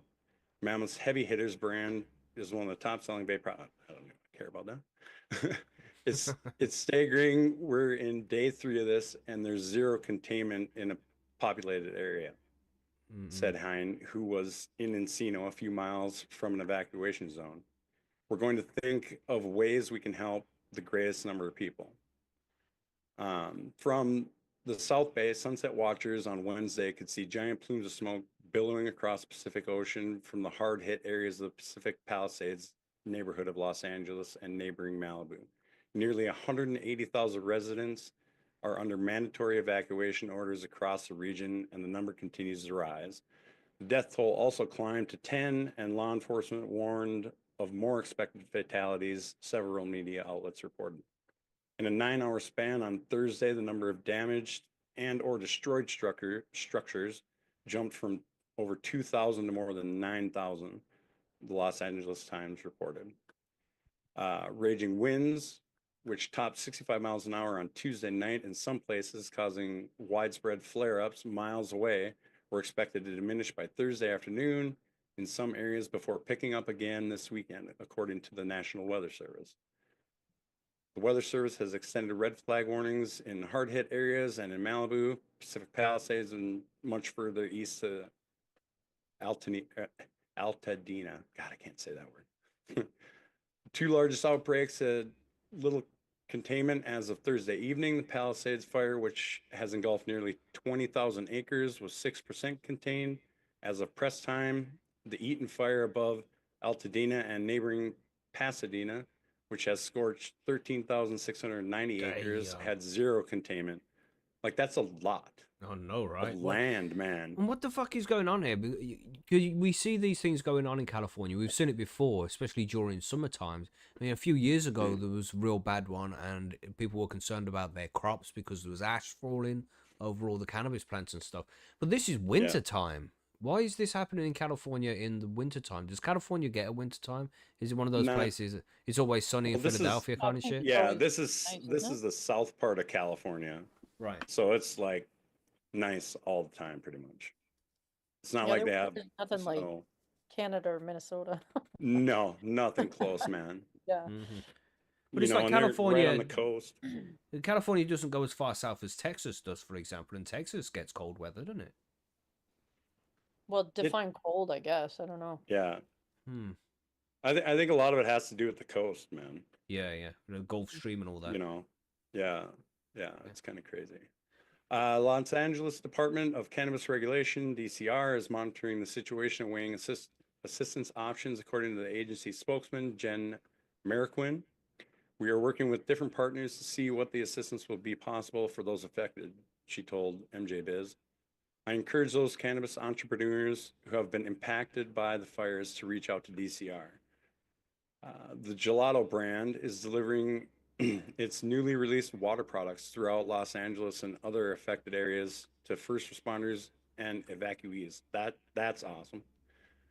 The San Diego County-based company has been dropping off pallets of canned gelato spring water to firefighters stationed at the Rose Bowl in Pasadena, the command post for the Eaton fire response teams at the Pasadena Civic Center and the Dream Center in Los Angeles. Gelato also will have a team on the ground handing out water for anyone in need. Even though we are based in San Diego, there was no way I could just stand by and watch these fires sweep through LA and do nothing, said George Sadler, CEO and co-founder of Gelato Canico and its sister business, Gelato Water. Community is first and foremost to Gelato, so having the ability to bring some sort of relief to those affected by the fires is the least we can do. We will continue to bring water up to LA as the problem will not be solved overnight. The artist Tree said it is setting up donation boxes at its stores in Koreatown and Central LA, as well as its locations in West Hollywood, where the company is headquartered, and Hawthorne. Essential items like canned food, water, first aid, toiletries, and blankets will be taken to shelters in various locations throughout the city, accepting these donations. So, I mean, Damn. that's... Yeah, man, it's some crazy shit. To see this going on. yeah. Those It fires it goes are on. apocalyptic. Yeah, really. Yeah. What you I saying, mean, I John? think the last part talks about like them offering, like, they're not sure what they're going to do, but what kind of relief they're going to offer to like cannabis businesses and stuff. Yeah, you just got to do what you can, really. Yeah. You know, Yeah. because it's difficult to offer relief in certain situations like this because sometimes you can just get in the way. You know, because there's Yeah. people actually sent there by the government to try and fix things. Whether that's taking place right now, I'm not sure, but hopefully that is the case. It's just crazy, man. So much loss. It looks so devastating. I mean, we should all have seen these pictures of LA in sunrise, and it's just Or Yeah. madness. It's Yeah. they're not even contained yet. They're still pretty No. uncontained. No. So it's like, Which is the scary thing. you know, where does it end? You know? Yeah. I don't know. I Damn. don't know. They need it to rain and rain hard there. It doesn't rain in California, does it? That's right. I think I saw Not somebody very say often, man. it hasn't rained since 2014 or something. It's been like a decade. It's crazy. Yeah, it's Yeah. forever, dude. Madness, The man. northern end is a little bit different, but southern mhm. end is just dry, about- man. What about cloud seeding? They seem to do that in around Yeah. Dubai fine. Hey. I thought Allegedly. about that the other day. Allegedly. Allegedly. Well, Yeah. shout out to the Allegedly. Canadian water bombers. Even They're though they've admitted it. Yeah. Yeah. I've seen Dropping- those coming down. dropping the Oh. water on them, on the fires, because they scoop it right damn. out of the ocean and then drop it on the fires. It's Yeah, kinda- apparently they Mhm. couldn't do that yet because the wind has been so strong because they had them crazy winds as well. So they haven't been able to do Yeah. that. But it is something they plan to do. Well, Yeah, they have they were doing it. Yeah. Oh, right. And then did you see the thing about one of those planes? Yes. They're assuming that it hit a Yes. drone in the air. Really? Those planes are worth like 30 million a piece too, and Yeah, somebody's dude. drone flew into one of the wings. It's Damn. Yeah. now down for the- Grounded it. Yeah. And they're like, So if crazy. you fly drones in these areas, you're gonna get fucked if we find you. Basically. Yeah. Damn. Yeah. Which makes Yeah. sense. Like, Mhm. come on. I heard another story, not to be too controversial, but so there's like surrounding states that were sending firefighters and stuff, their trucks, their everything yeah. to go and help. Did you know that they're making them go to like San Diego or whatever and get emissions tested? Oh, yeah. I saw something about that. Yeah. Yeah. What They do need you to mean? get emissions The tested truck? before they. Yeah. Yep. The The truck trucks needs have to get make sure emissions it's tests. applicable my to drive on California Yep. roads. Yeah. And they got to do it when they leave. Okay. Yes. So you don't want us to help, or you do want us to help? Do you want us to take, It's and, just, you and know, what if they the- don't pass? Are they going to say, well, you got to fix it? when the whole and- place is on fire and there's so much shit Right. in the air because of Yeah, those that's why fires, like, the fuck you know- emission standards, because You know what I obviously all mean? the smoke in the air is kind of bad for the environment anyway. Right. Right. It's just nuts Like- to me, man. Like, oh Damn. my goodness. Stay hope strong out it's there, out soon. California. You know, Yeah, man. I hope it all is over soon and you can start rebuilding. God damn, very bad, Yeah. man. It's tragic to see. Tragic. Yeah. I mean, people are watching their houses just go up in flames, and Yeah. Mhm, People who've lived mhm. there for like 40 years, man, are just losing a house, man. Yeah. And they're like, yeah, crazy. Yeah, man. So we have one more news article here to move on to. And this is, I don't know, this is maybe good news. I know it depends on what perspective you look at it. But goddamn, the way it's laid out on the page is a bit shit, so it looks crap on the screen. Let me just fix that. Right, so we have DoorDash launches cannabis home delivery, and these places that are lucky enough to have cannabis legalized for them, obviously can get shit delivered to their house without having to wait a ridiculous amount of time. Remember to tip your delivery driver as well, everybody. Be nice. Gig economy delivery service DoorDash announced on Thursday it would begin offering home deliveries of cannabis products containing CBD and THC, the compound primarily associated with the classic marijuana high. The company will offer delivery of hemp-derived products, including cannabis gummies, beverages, and more. Online cannabis news source Marijuana Moment reported on Thursday. With the growing demand for hemp-derived THC and CBD products, we're excited to expand access to a wide selection of products consumers crave. Jacob Morello, Director General Manager of Alcohol and Emerging Categories at DoorDash, said in a statement from the company. As preferences evolve, DoorDash can now help eligible customers find new products to safely enjoy while they unwind and recharge in the new year. It's just crazy, isn't it? DoorDash is joining forces with companies including Total Wine and More, ABC Fine Wine and Spirits, and others to deliver products such as THC and CBD gummies, beverages, chocolates, mints, and honey sticks, the 5 most common products during a pilot phase for the new product category. Products will also be available from DashMart and DoorDash store and fulfillment platform offering delivery services for local businesses. It's just crazy, man. It's just crazy. Man, you're so lucky. Well, If you I allowed to I call mean, I somebody have up. You know? questions on this because, like, Margaret, up in Canada, you guys have had, weed maps and whatever. You guys have had some sort of delivery up there for a long time, haven't you? Yeah, I think they brought that in during the pandemic. And I think Uber Eats, might be able to order from some dispensaries now too, but a lot of dispensaries have their own delivery service as well. Right, Yeah. right. See, like, and I know reading through like the Minnesota stuff since it's newly legal, like you have to have a specific license for that to transport or Mm. delivery. So, like, if they say they get one, and I don't think it says what state they're talking about or anything, but like, are they going to get one in the state and that covers the whole state for just them? Like, how does that work, man? Yeah, it's I going don't to be know, but interesting.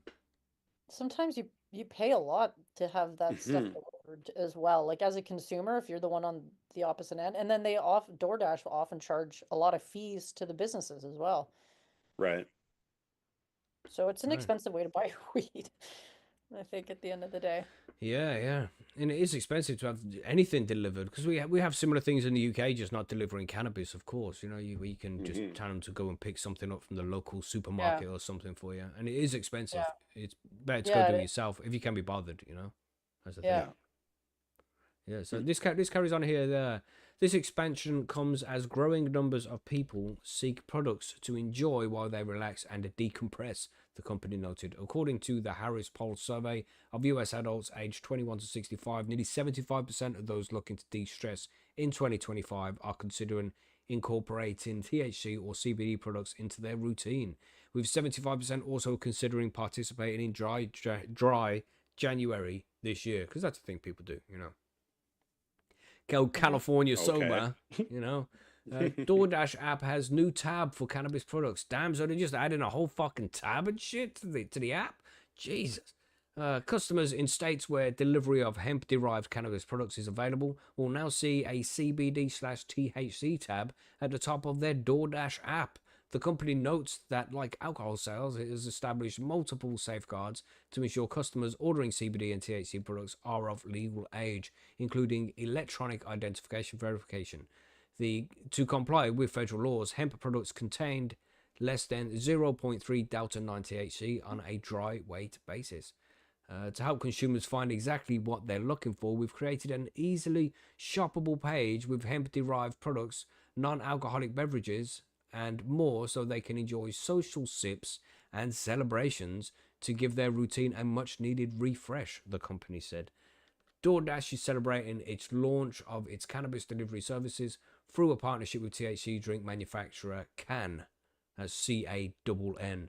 The promotion, which is valid through January 31st, offers $2 of a multi-pack purchase of Cann products from DoorDash platform. Yeah, so they're all getting involved in this shit. Whether you are embracing a fresh start to the new year or exploring new products to enjoy, DoorDash has you covered. This is where the ads come in, isn't it? DoorDash has you covered with a growing selection of hemp-derived products and non-alcoholic beverages. Is this an advertorial? You know what I'm saying? We got paid. We got paid. We got paid to do this article. And snacks delivered right to your door, the company wrote. Cannabis businesses react to DoorDash delivery. Some executives in the cannabis industry welcomed DoorDash's foray into the home delivery of THC and CBD products. Adam Terry, CEO of hemp-derived THC beverage manufacturer Cantrip, says he is excited about the next phase of growth in the hemp THC beverage. Of course he is. He owns a company in that business. You know? Right. By You know, it's all about the money. Follow the money, man. Follow the money. By breaking into the new ecosystem of direct delivery with an unparalleled partner like DoorDash, more Americans can access safe, quality THC products than ever before. Terry writes in an email, Cantrip is proud to be one of the first hemp THC brands to ever launch on DashMart, and we will know that this addition to our partnership will lead to the household name status we are building towards. Lucky you. Lucky you. Where does DoorDash operate? Like where they Everywhere. operate? So like they're doing this in any market where there's legal cannabis? Yeah, so it looks that way. Yeah. So does that also mean that local dispensaries can offer home delivery to their customers without having to I go would- through a third-party app like DoorDash? That's a good question. That is, Margaret. That's a good Well, question. honestly, because like these apps, like you pay a ton of money for the convenience of Mm. having shit delivered to your door, not only in fees, but I don't know, whatever data that they're Right. mining and selling. Interesting. It's a good question Yeah. because you would think that they would Allegedly. be able to. Allegedly, Allegedly. let's just throw that out there just in case we said anything. Yeah. Allegedly. All right. But it does make But- sense because like DoorDash are allowed to do it, so the dispensary itself should be able to do it, right? But then there's probably Yeah. laws in place to be like, oh, the dispensary can't do it. You have to do it through DoorDash because we know DoorDash is safe. But I would rather Fucking support my local dispensary, especially know if what it's I'm like a saying? local pop shop or something. Because I know, like, Mm-mm. up in Canada, like Uber Eats and some of the other delivery services like that for food, they charge the businesses like 30%. And a lot of those Holy. businesses, because restaurant businesses are so their margins are already so tight, they just pass that 30% onto the consumer at the end. Yeah, And then you right. also pay the delivery fees and like all this shit. Mm-hmm. And the ones who really don't get paid that much in the end are the drivers themselves. Yeah, Yeah. yeah. Oh. You So, probably I have to don't know. pay to get a special license, maybe, to deliver certain products. You Yeah, Uh, wouldn't and surprise me. you do paid, yeah, but they've- then you got to staff somebody to do it. You know what I mean? Yeah, they can. Mm. They can staff anyone though, because once the company got the license, whoever they employ is operating under that company. But they So have to have a they're- driver's license. I do see what you Yeah, mean. Like you have to have they a can- person yeah. to do Right. delivery. But Yeah, but they- There's got to be designated people for that. I mean, like you can Yeah. look at all the Yeah, but as pizza long as delivery you're places over- too. You know. So I say over 21 with a clean driver's license, you can become a delivery person. It's just got you got a secure van, maybe is all you need to do. A Yeah, separate Right. that, locking yeah, that's going to be something, isn't it? Yeah. department or something Yeah, like that. yeah. It'd be some stupid laws like that, but they just give someone an envelope allegedly and got the right license. Right. That's all it is. That's what they don't do in Right. this country. Same thing. Pay for the right Mhm. license. Do what the fuck you want. That's right. Let's finish this article off here. We've got David Craig, Chief Marketing Officer at Missouri-based Illicit Gardens, writes that his company is excited to see DoorDash recognize the growing consumer demand for cannabis products. Their entry makes it easier for customers to access high-quality products and is a step towards normalization of mainstream acceptance of cannabis, Craig notes in an email.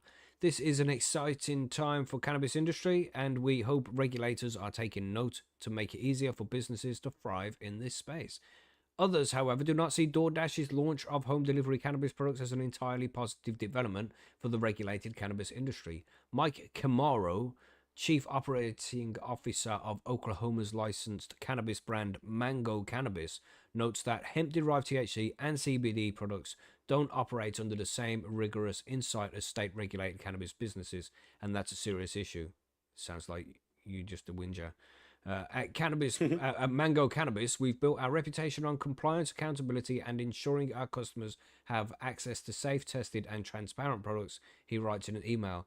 The hemp market, on the other hand, operates in a much looser regulatory framework, creating gaps in the consumer protection and product integrity. When companies like DoorDash begin delivering hemp-derived products along with your groceries, it blurs the lines of accountability. Why is he talking about? Does anybody know what he's talking about? no. No, Not it just really. seems like he's just picking at straws because he's not involved in the pay cut or something. You know what I'm saying? Right. Allegedly. Consumers may assume these products meet the same strict standards at state-regulated cannabis, but the reality is they don't. Without mandatory testing, uniform labeling, and labeling, or robust oversight, the risk of subpar or even unsafe products making their way onto the consumers grows exponentially. So Where's he assuming the products are Wait. coming from? yeah, that's Yeah. what I was thinking. You know, Like, does he they've think already they're been just picking tested. them up from some back alley guy? Yeah. Legacy Market is just opening up a retail Yeah. store on the corner, and they're delivering from there. Like, The hell? wouldn't they be like products from a licensed retailer or something? Mm-hmm. Yeah. Weird. Hmm. Right. Kyle, Chloe. Oh, this is a different one. Calio Holy. Kalani. Calio. Ooh, Yeah, I good think that's job. Chloe Calio Kalani. Fuck. Chloe Calio Kalani, CEO. I'm going to edit that out so it's fucking perfect. Watch. Chloe Calio Kalani, CEO of co-founder of California licensed cannabis firm Cake.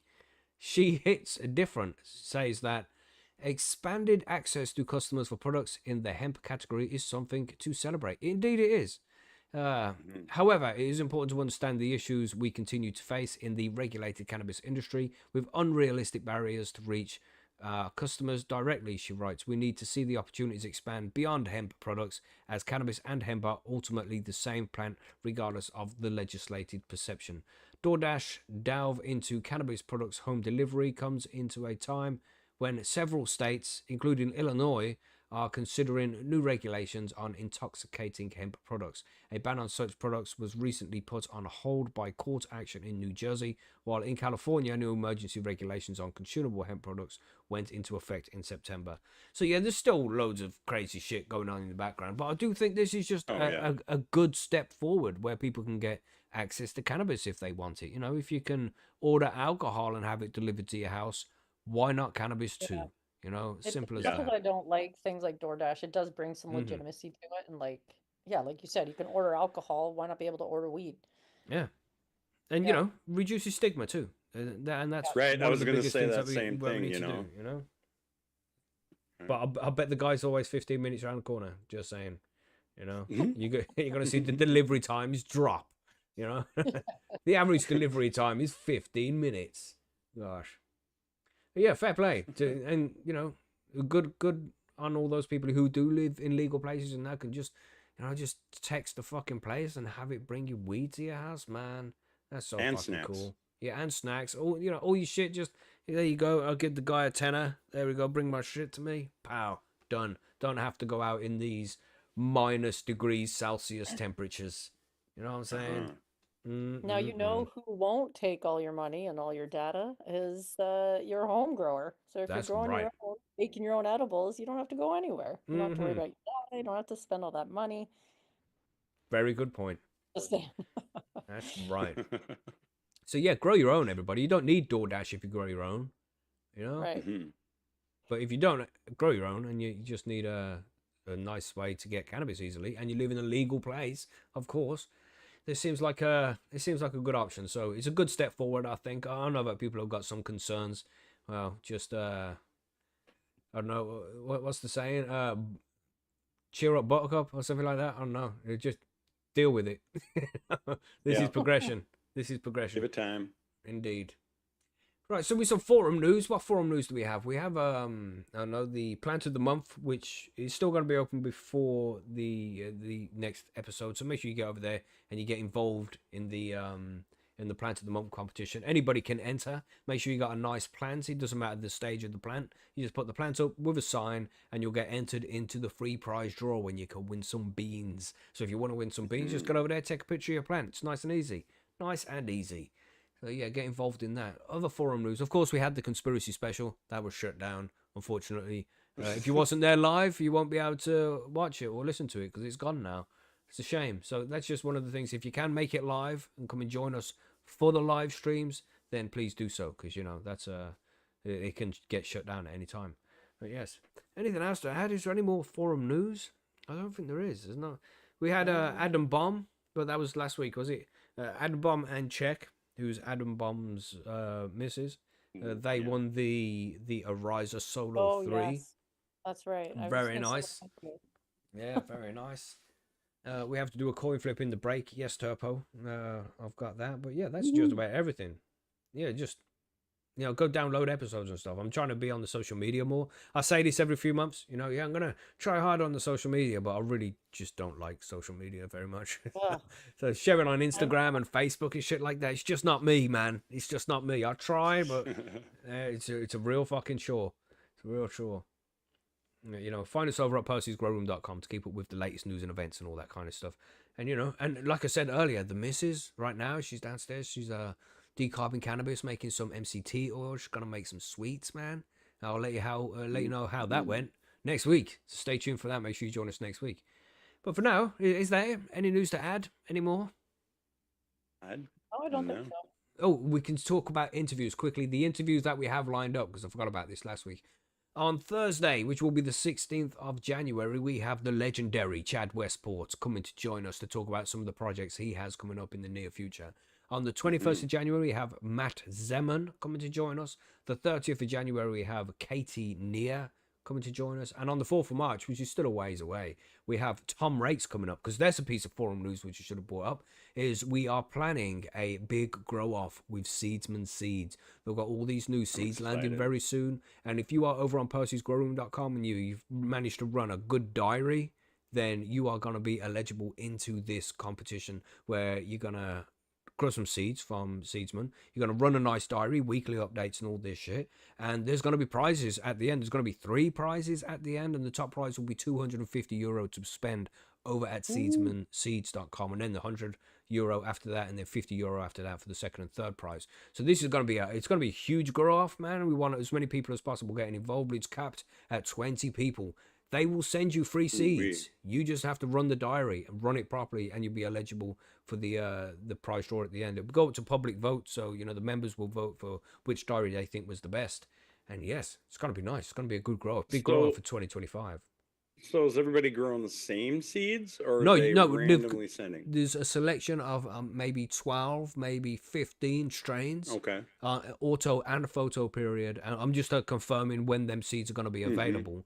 And I think it's going to be the 1st of March, but maybe a little bit later than that. Just confirming the dates and getting the final bits finished off now. But there's going to be a numerous selection of strains which you are going to get to choose which one you want to grow, and they will send those seeds to you. Unfortunately, it's not going to be available for Australia and New Zealand because it's so difficult for the seeds to get out there in the first place.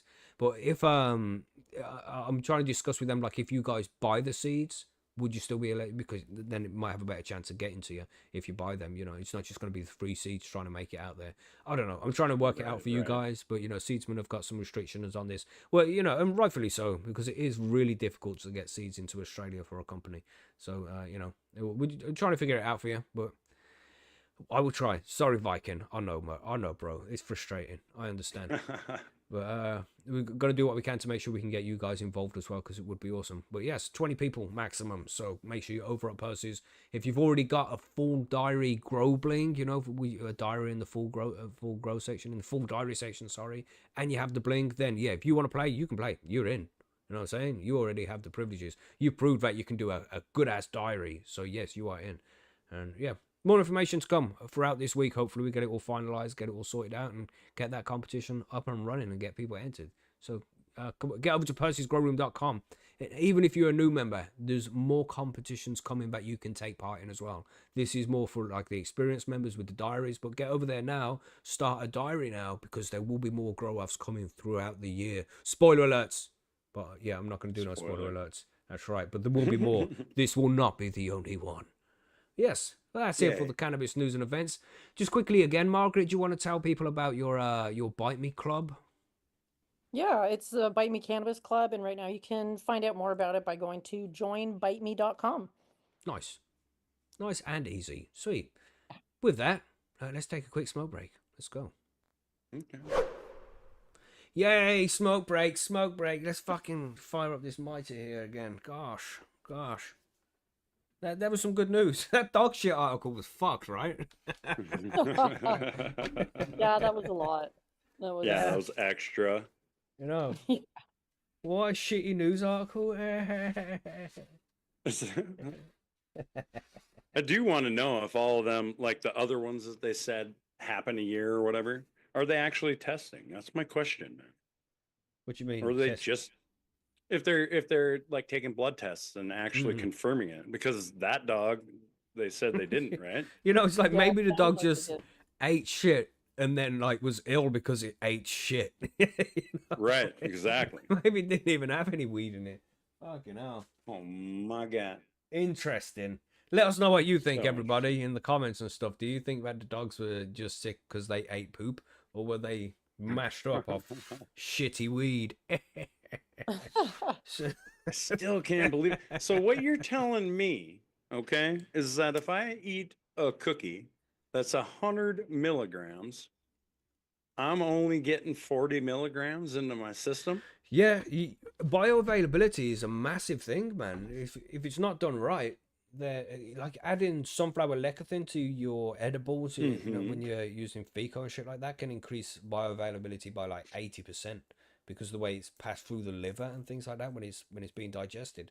So yeah, bioavailability is a major thing, man. You don't absorb all of the THC that you actually get.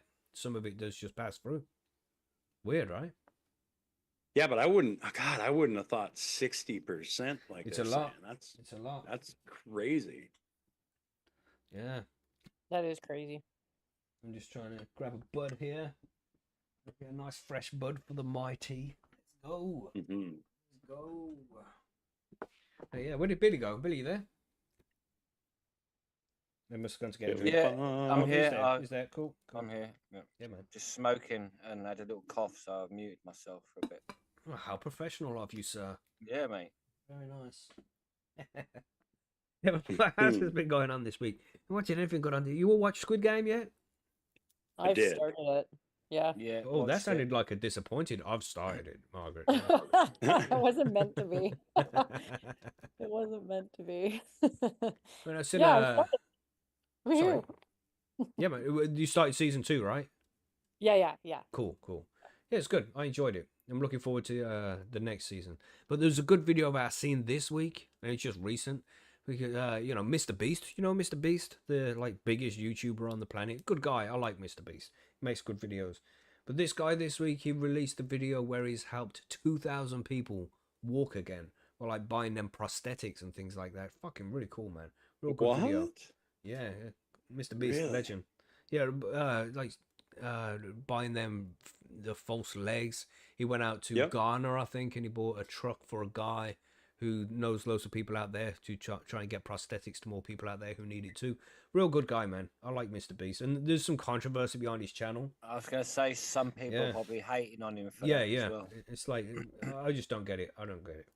Mr. Beast, Yeah. good guy. Done a lot of good things for a lot of people, you know. He's helped people see, because he did that before as well, restoring people's blindness. And restoring people's sight after they've been blind.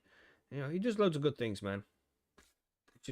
But there is a section of the internet who does hate him for some reason. I don't get it. Like he does all this stuff for internet clout, you know. It's like, goddamn. I mean, it's going to happen. Can't be liked by everyone. Everything right. he does for internet clout, but at least he's doing something really good for internet clout. And I have people who are trying to beat people up or shock people, push them into railways or something for clout. And you know, if people want to get angry at what Mr. the Beast, you know who they fuck? need to be angry at? They need to point their anger in the direction of the government that doesn't give people fucking prosthetic legs when they need it. Yeah. That's what they need to do. Right. It's not fucking, Innit? you know. Good point. who hasn't already dug them wells for over because especially over the last 40 years, man that people donate for water aid in these towns. It's like, where's all that fucking money gone? He did that as well. He built a fucking shitload of wells all across Africa. That's what I mean. Yeah, exactly. It's like, why haven't the whole world been doing this for the last whatever amount of years? Yeah. They could have been. Yeah, Why? they don't You want know? to. They don't want to. That's why. It's just all chat. That's why all charities are fucking fake bullshit. Yeah. Right. And BRM asked there as well, guys, what happened to yesterday's conspiracy video? What conspiracy video? What are you talking about? Allegedly. Allegedly. Allegedly. It's a conspiracy that we done one. It got shut down, mate. YouTube shut it down midstream. It got cut off. We got it fired up again, and then the next day, it got removed from YouTube, bro. So we went deep with that one. Fuck. Yeah. Unlucky. You know. Yeah, I think Anyway. you guys were on maybe 30 minutes, man. That canned. Yeah. Oh, is that it? Yeah. Yeah. And then Just we had to 30 fire up a minutes. second stream. Yeah. Mm-hmm. Wow. Damn. Is it uploaded anywhere else? No, because I tried recording it and the recording got shut off as well. It's gone, bro. It's gone. If you It weren't there, was sketchy. Yeah. Dodgy. Yeah, man, that was nuts. You weren't So even I'll talking about anything crazy. No. No, we won't even mention what we talked about right now. I know. That's why I Could said that. you? I probably better not. While we're live, we can't talk about what we spoke about because we don't want more flags, essentially. Yeah. Yeah. But it's crazy because we got a flag on the channel. It's going to be there for 90 days. But I also had to do a little test to make sure that I knew what misinformation was before I could get the flag lifted. Otherwise, it'll be there permanently. So I had to do this little test to get it lifted in 90 days. Crazy. I have been reformed, you know. I am part of the establishment now. I will toe the line. Gosh, allegedly. Done your 1984 test, did you then? Yeah, man. What is 2 and 2? That's definitely 5. 5. Who is Five. Yeah. who is Eurasia always been at war with? East Asia, definitely East And, Asia, of course. You sure? You You sure? know what I mean? Damn. They may have changed it since then, allegedly. What was that? More flags, YouTube? Yeah, fuck. I think you now need to make an animated screen on here to just click the button on so it waves the flag so people know, hey, possibility of some shit going down. And Yeah. live from Airstrip 1. Mhm. We have. Funny. But anyway, did we all get smokes and drinks and everything we need? Smokes and drinks. It kind of remind me of that, like the cadence of the way I said that reminded me of Boots and Cats. Remember Boots and Cats? Boots and cats and boots and I cats. do. What is that from? Because I mentioned it on the show before. When if you just Oh. whisper Boots and Cats, you sound like a beatboxer. You know, Boots Oh, and yeah. Cats, Boots and Cats. That's what Boots it and is. Cats. Yeah. Funny. And it was on a Yes. Geico commercial for a while. Okay, that's That's why I know right. it. We're Yeah. all professional beatboxers now. Yeah. Yeah. Good times. Anyway, I think it's Yes, time to sir. talk about bugs on plants rather than bugs in YouTube and streaming and things. What do you think? Bugs on plants and bugs on plants and Yeah, bugs on bugs and plants plants. and Bugs. Doesn't work as good as Boots and Cats, No, but you know, it doesn't. It doesn't. remix. It has kind of a ring to it. I kinda like it. I think it works. Shit, yeah. Well, yeah, man. Except I don't want them. That's the only thing. You Mm-mm. know, bugs on plants. Mhm. Bugs and plants, bugs and plants, bugs and plants. Kind of works if you whisper Yeah. it and say it with a little bit of attitude and enthusiasm. Kind of works. Yeah. I think when you edit this, you need to throw that in right before you start talking about I agree. it. Right then, let's do the grow And I'm guides. pretty sure Billy would agree to this. Yeah.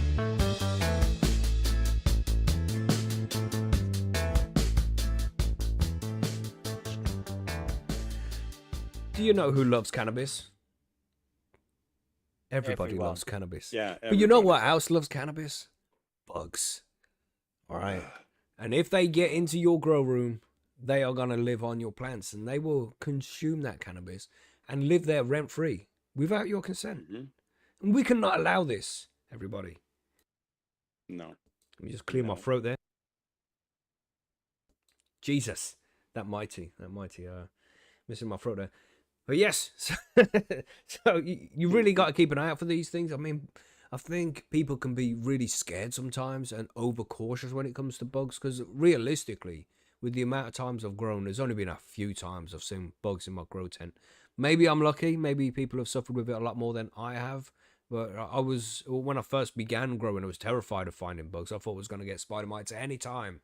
And I've never had the spider mites. I've been very lucky, you know. The only You thing are I've really very had to deal lucky. with is thrips at one point, and they were difficult to get rid of. And then I had fungus gnats, which weren't even a fucking problem. Didn't even care. So, you know. Yeah, if you get bugs, you can just hope for fungus gnats. Yeah. Yeah. 'cause, yeah, they're Like, really not so much of an issue, you know. yeah. So what we're going to talk about today is we're going to talk about the different kinds of bugs that you're most likely going to find on your cannabis plants and what they look like, what the effects on the plants look like. So you're going to be able to identify if you have any. We're going to give some easy ways on which you can fight against them. And we're also going to talk about how you can prevent getting them in the first place because, you know, prevention is better than cure and all of that. So that's what we're going to be talking about today. So let's talk about first the most common bugs that affect cannabis plants. You had bugs before, John? Oh yes. What you've had, man?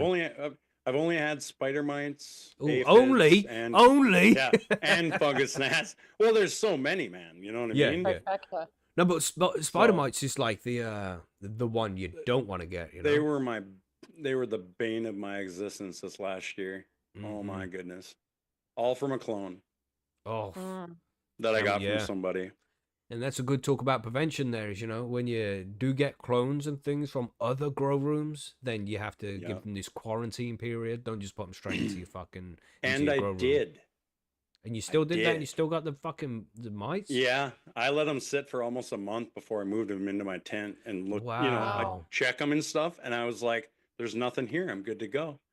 So I moved them into my veg tent and then shoot, probably another month later, boom, they were everywhere, man. Boo. That's Yeah. awful.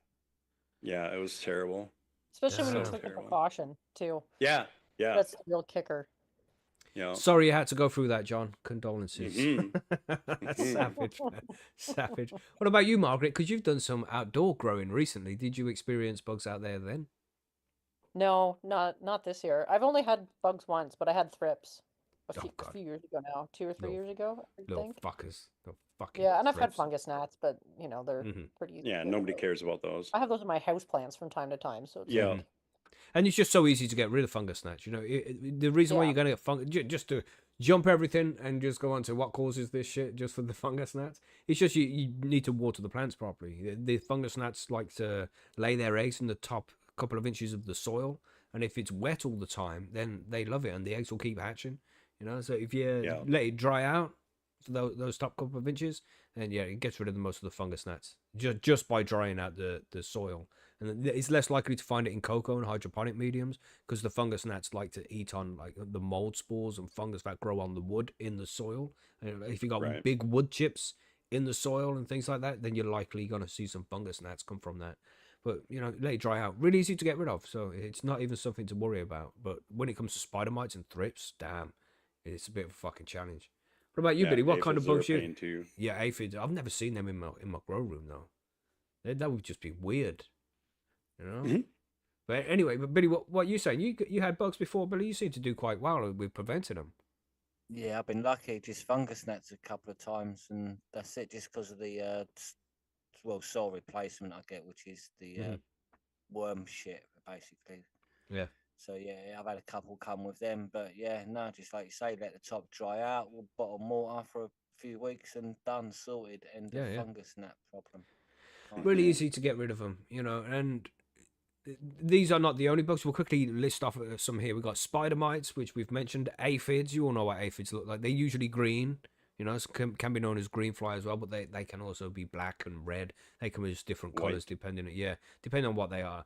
And they will eat the leaves and stuff. You got white fly, which are flies that are white. Can you imagine that? Thrips, the man, I don't like thrips. They were real difficult for me to get rid of when I had the thrips. They just live on the leaves and they got certain symptoms of what they look like. We'll cover that in a little bit. And then of course fungus gnats. And you might get caterpillars as well, but that is a rare one, I think. I mean, that's more like to be found on outdoor plants. When you're growing indoors, you're looking at spider mites, aphids, whiteflies, thrips, and fungus gnats. And that's about it. You shouldn't see many other ones in there unless you're in a specific climate. If you're in Australia and shit, you're going to see some black widow out there. Black widow fucking spiders coming out. Fucking, you know what I'm saying? 3 or 4 of them living in there. And you go in there and be like, these are our fucking plants now, mate. Like that. Fucked. Fuck, don't be fucking with them. That's how I imagine it anyway. Spider in there, isn't it? The bird spider and shit, the bird eating spider. It's bigger than the fucking pot you got on your planting. Fuck. It's probably not like that. But yeah, so with the spider mites, John, how would you say, when did you notice that you had the spider mites? What kind of things were being displayed by the plant to make you think that they had mites? So, I didn't really notice it in the plants. I actually seen them and I thought it was like maybe rust spots on the leaves, Mm-hmm. So that's how I seen them. And then just got to take a jeweler's loop and you'll see them crawling around. Little bastards. Oh god, man. They're so bad, dude. Yeah, I've never seen them in real life. When was when back in the 80s, you all might remember this, especially in the UK. When you're kids and you used to play outside. Remember outside, and you used to go out there, and sometimes you. I remember outside. Remember. Remember back in the day. And you would see just these little red dots running around the place sometimes. Those were the spider mites, those little red things. And you don't see them outside anymore. I haven't seen a spider mite outside for so fucking long. And I think that's because loads more people grow weed now. So they're just living on people's weed plants instead. If I was a spider mite, I would rather live in somebody's weed plant than outdoors in the UK. You know what I'm saying? I've had both kinds, the 2 kinds. The red spider mites I had the very first time, like 4 years ago. Those ones are really easy to see. Mm-hmm. The last ones I had were the 2 spotted spider mites. Dead of conch, yeah. Sorry, C word, sorry. Yeah. Damn. So, no good. Yeah. It's got to be tough. How'd you get rid of them? Fire? I tried everything, man. Yeah, one plant I completely threw out, and it was so close to harvest, man, but I just couldn't knock them down. But I had bought Priscillus mites, Right. and I threw them on. I did that like 3 times, but there were so many that they just couldn't keep up. Yeah. So I ended up having to go to like a soap, Right, yeah, the kind of insect, like Las Castile Coast soap, or yeah. yeah. And that finally knocked them down, and I just had to push through. Like the veg tent was easier to get rid of them in. The stuff that was in flower, I just had to press through like until they were done and just get them out of the house after that. Yeah. Yeah. They're really hard to get rid of apparently because they just get everywhere on the plants. And so Yeah. if you're, for everybody out there, if you think you might have spider mites, one of the biggest symptoms of them before it gets too bad, because there's one big symptom, but before we get to that one, if you're looking at the leaves and there's just loads of white dots all over, like tiny pinprick dots, they're really small because these bugs, they're gonna bite into the plant tissue and suck juice out of there, and it's just gonna leave little dots all over the leaves. So if there's loads of dots all over the leaves, you might not even see the spider mites themselves yet because they're really small and really hard to see. You might see the effects they're having on the leaves first. So look out for them white dots. If it just looks like there's loads of white dots all over a leaf, be concerned. Check on the underside of the leaf, turn it over. You might see some spider mites there, but they're real good at fucking hiding, man. They're really small. Oh, so yeah, they are. it's not easy to see. And then before you know it, it could be at a stage where there's so many on the plant where it's just going to fucking eat loads of stuff. You know what I mean? So Yeah. just be careful, man. Just keep an eye out for that shit. Look out for those white spots. Now, if it gets too bad, what happens with the spider mites there? You know, for lack of a better term, there's an insect. I don't think they're putting too much thought What's their into it. strategy? Yeah, they have a strategy, right? So they'll climb up the plant and they'll absorb as much nutrients as possible out of it until it's too weak, and then the plant dies and falls over. And they spread this web over the top of the plant. They make this web, and that puts enough weight on the plant for it to fall over. And as it falls, it lands on the next plant, and then they can just walk onto the next plant and begin taking over the next fucking the next victim. It's terrible, man. They're terrible fucking things.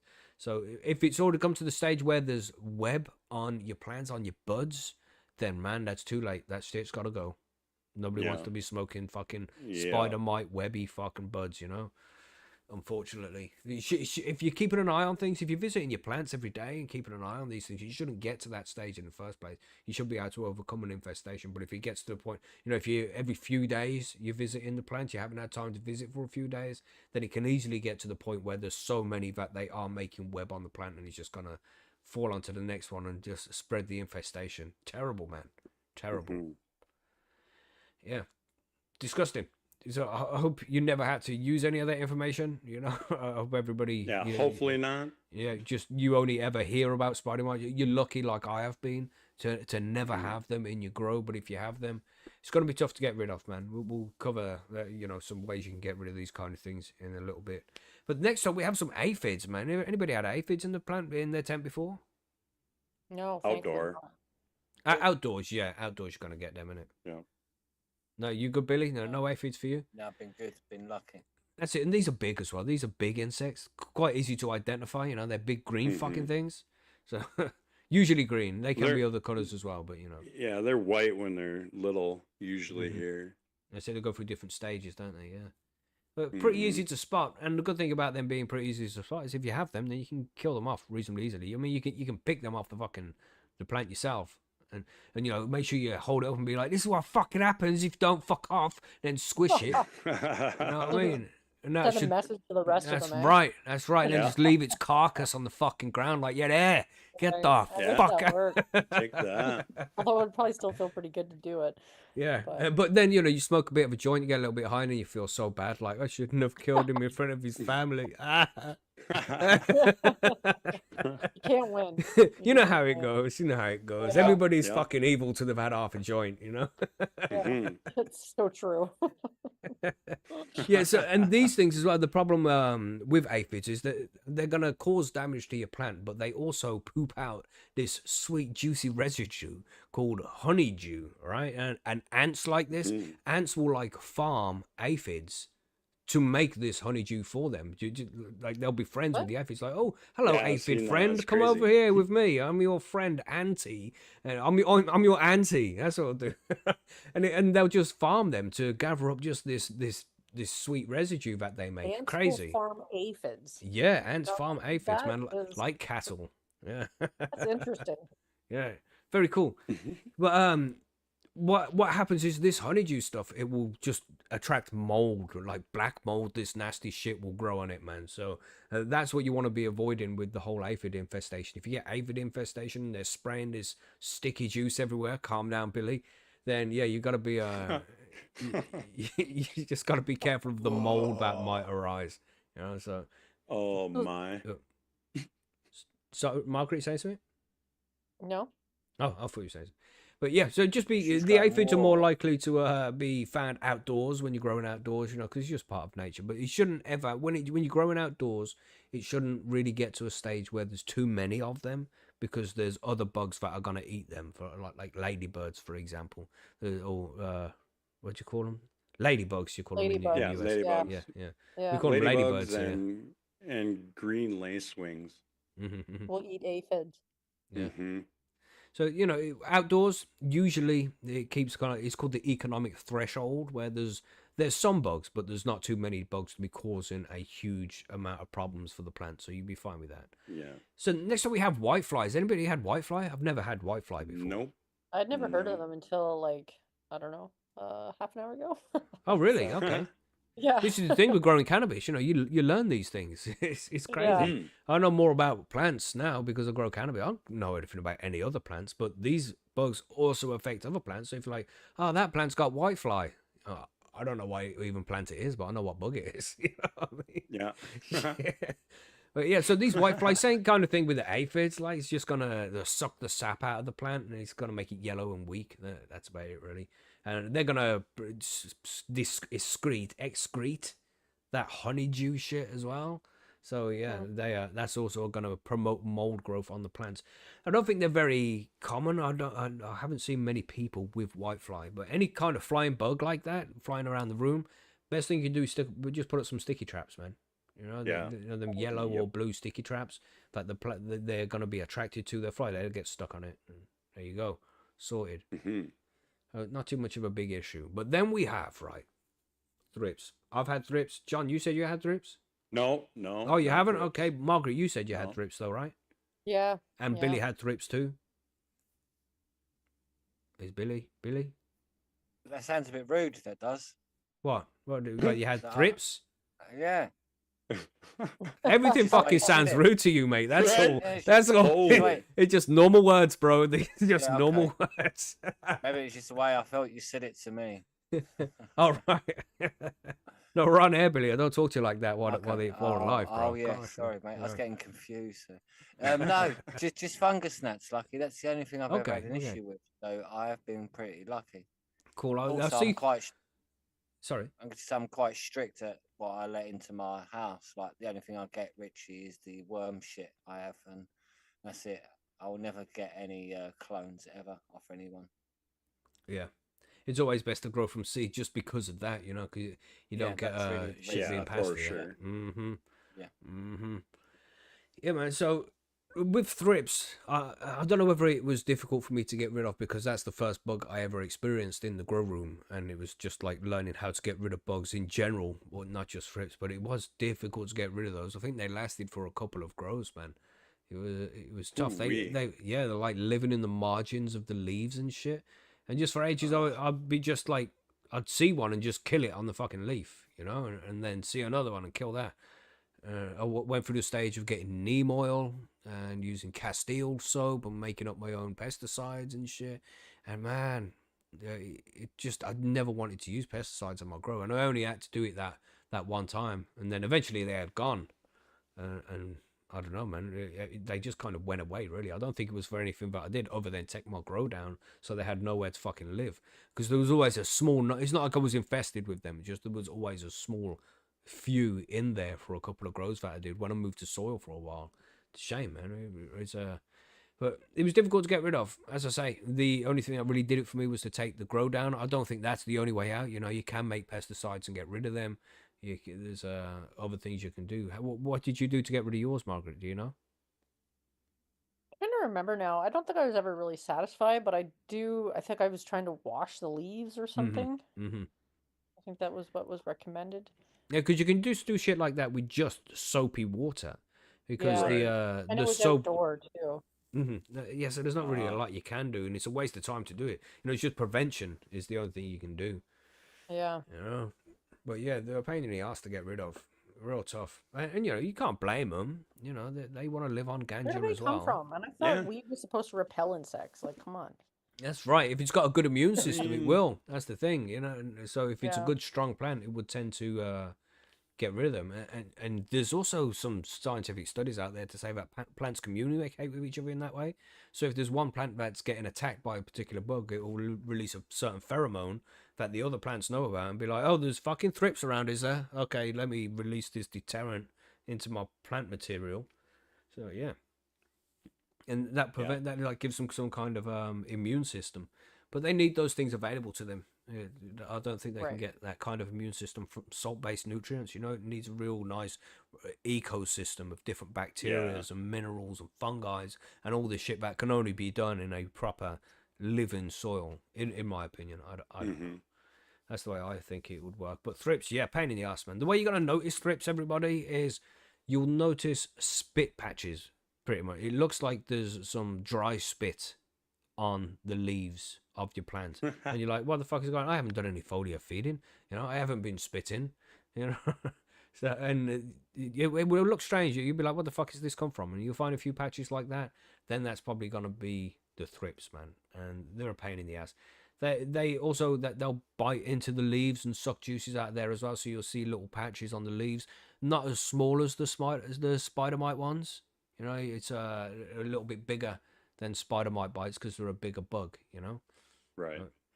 Yeah, got it. And they'll leave also another thing like leaf miners. Somebody just mentioned in the chat there is when they get big, they'll mine their way through the leaves. So you see a trail as well. Like a bad infestation goes from the spit patches up until having just a strange line underneath on your leaf. You'll see it's like it starts off bright green and then goes to yellow as it gets older. Yeah, keep an eye for that kind of thing. And then if you do find thrips, man, tough to get rid of. Burn it down. Just Try. yeah, pretty much burn it down. I don't really do that. You can fight them off. If you're late in flower, this is the thing. If you're late in flower, you're not spraying any pesticides on anything anyway. It's better to just leave the fucking bugs to do their thing and not taint your buds. Just do some bud washing afterwards to get all the fucking shit off afterwards. But damn, you don't want to spray pesticides on your buds, man. So if your plant's in flower and you come across these things, then you're just going to have to deal with it. Sit there for a couple of hours, put a podcast on, maybe this one, High on Home Run, pick an episode, pick an interview, and just search through every single leaf, man. You find one of them fuckers, kill it by hand, man. Do it the old-fashioned way, reduce their numbers, man. Thin out their numbers, as they say, and that'll keep the numbers down as long as they don't keep laying eggs, Keep the fan on nice and strong to make it hostile for them. So, they're not gonna want to live there if they have to just be clinging on the edge of the fucking leaf all the time. Like, because the fan's blowing it all the fucking time. They want somewhere that can chill and lay some eggs. You know what I mean? So if it's not good for them to chill and lay some eggs, then there's gonna be less of them around. So bear that in mind as well before you go to the whole pesticide option. Oh, God damn. And then another one which we've mentioned there a few times is the old fungus gnats. You said you have fungus gnats there, Margaret? Oh yeah, I don't have them right now, but I've had them from time to time. In soil weed growers, plants. right? Yeah, and house plants too. Yeah, little bastards. But they're Yeah, not too kinda much of a like, bother. They're kind of like fruit flies in a way. Yeah. Like fruit flies aren't they don't carry disease. They're not really problematic. They're just annoying. I guess if you have too many fungus gnats, obviously they can cause more Yeah. problems, Yeah. but There's yeah. a ton of them. Yeah. But Yeah, the but thing you is don't with wanna fungus get to that gnats, point. it's like they won't have much of an impact on the plant. It's their shit that causes the problem because they like that wet couple of inches of the top of the soil. Their poop reduces the drainage of the soil, and if you've had loads and an infestation of them, there's loads of them just pooping all the time, and it reduces the drainage, and it just increases the chances of you overwatering your plants. And that's where the issues mostly come in with fungus gnats. So that's something you have to bear in mind with. You have fungus gnats before, you say, Billy? Yeah, I've had them before. How did you Just, fix the problem? I just bottled water, got deep trays, so I just kept on bottling water, and I'd done it for like 3 weeks, and everything just died out because they couldn't reproduce. So, and they have a short period, don't they? So they die off. So it's quite lucky. Just let nature take its course that way. Yeah, man. Keep a clean environment if you can, and then do that. Just, I'm lucky with my setup, if you know what I mean. So I was able to just deep trays and bottom water. That's a good thing with soil as well. You don't need to water too much, so you can have the top dry right out anyway. So it's quite handy. Well, with the hydroponic mediums, you're less likely to see it anyway. So for cocoa, for example, rock wool, clay pellets. The fungus gnats ain't gonna want to live there. It's not the right environment for them. It's mainly in soil growths common, where you see this. Yeah, peat too.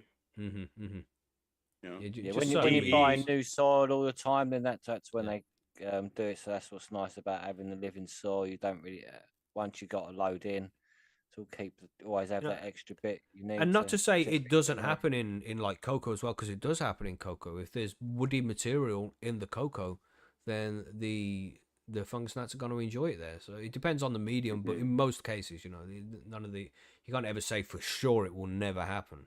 But it's less likely to happen in the hydroponic mediums than it is for soil mediums, because there's nothing for the bugs to eat. If it's a soil dwelling bug, which it starts off as a fungus gnat, starts off in the medium, that's where the larvae comes from all the eggs, and that's where they get laid. So if there's nothing for them to eat in there, if it's not a nice environment for them, then they're not going to stay there. So it's much more likely to see these in soil. Right? There's a few ways to get rid of them, as Billy mentioned there. Just let the medium dry out for the top couple of inches. That's where the eggs are, so the eggs won't be able to hatch. And if they're not hatching, they're not going to be there, are they? Population reduction. But there's also, you can use like a type of sand some people use. If you put a couple of inches of sand on the top, then when the fungus gnat hatches and it tries to get out from the egg into the air above it, it has to drag itself through it's not hatches out the egg. It's when it goes from the larvae stage into the insect stage, into the flying stage. Then it'll drag its way through this sand, and that will shred up its wings and stuff, so it won't be able to fly around, and you'll see the numbers get reduced that way. And some people like to use diatomaceous earth, and it's just a dodgy one with that, because it's like some kind of volcanic glass which you don't really want to breathe in. So wear a mask if you're going to use diatomaceous earth. I would recommend against it. And if the diatomaceous earth gets wet, it doesn't work the same way. It has to stay dry all the time. So you also have to bottom water if you're going to be using diatomaceous earth as well. So bear that in mind too. I wouldn't use it. Sand is the right way. Let it dry out. That's the first thing you want to do. Let the top 2 inches of this soil dry out a couple of times.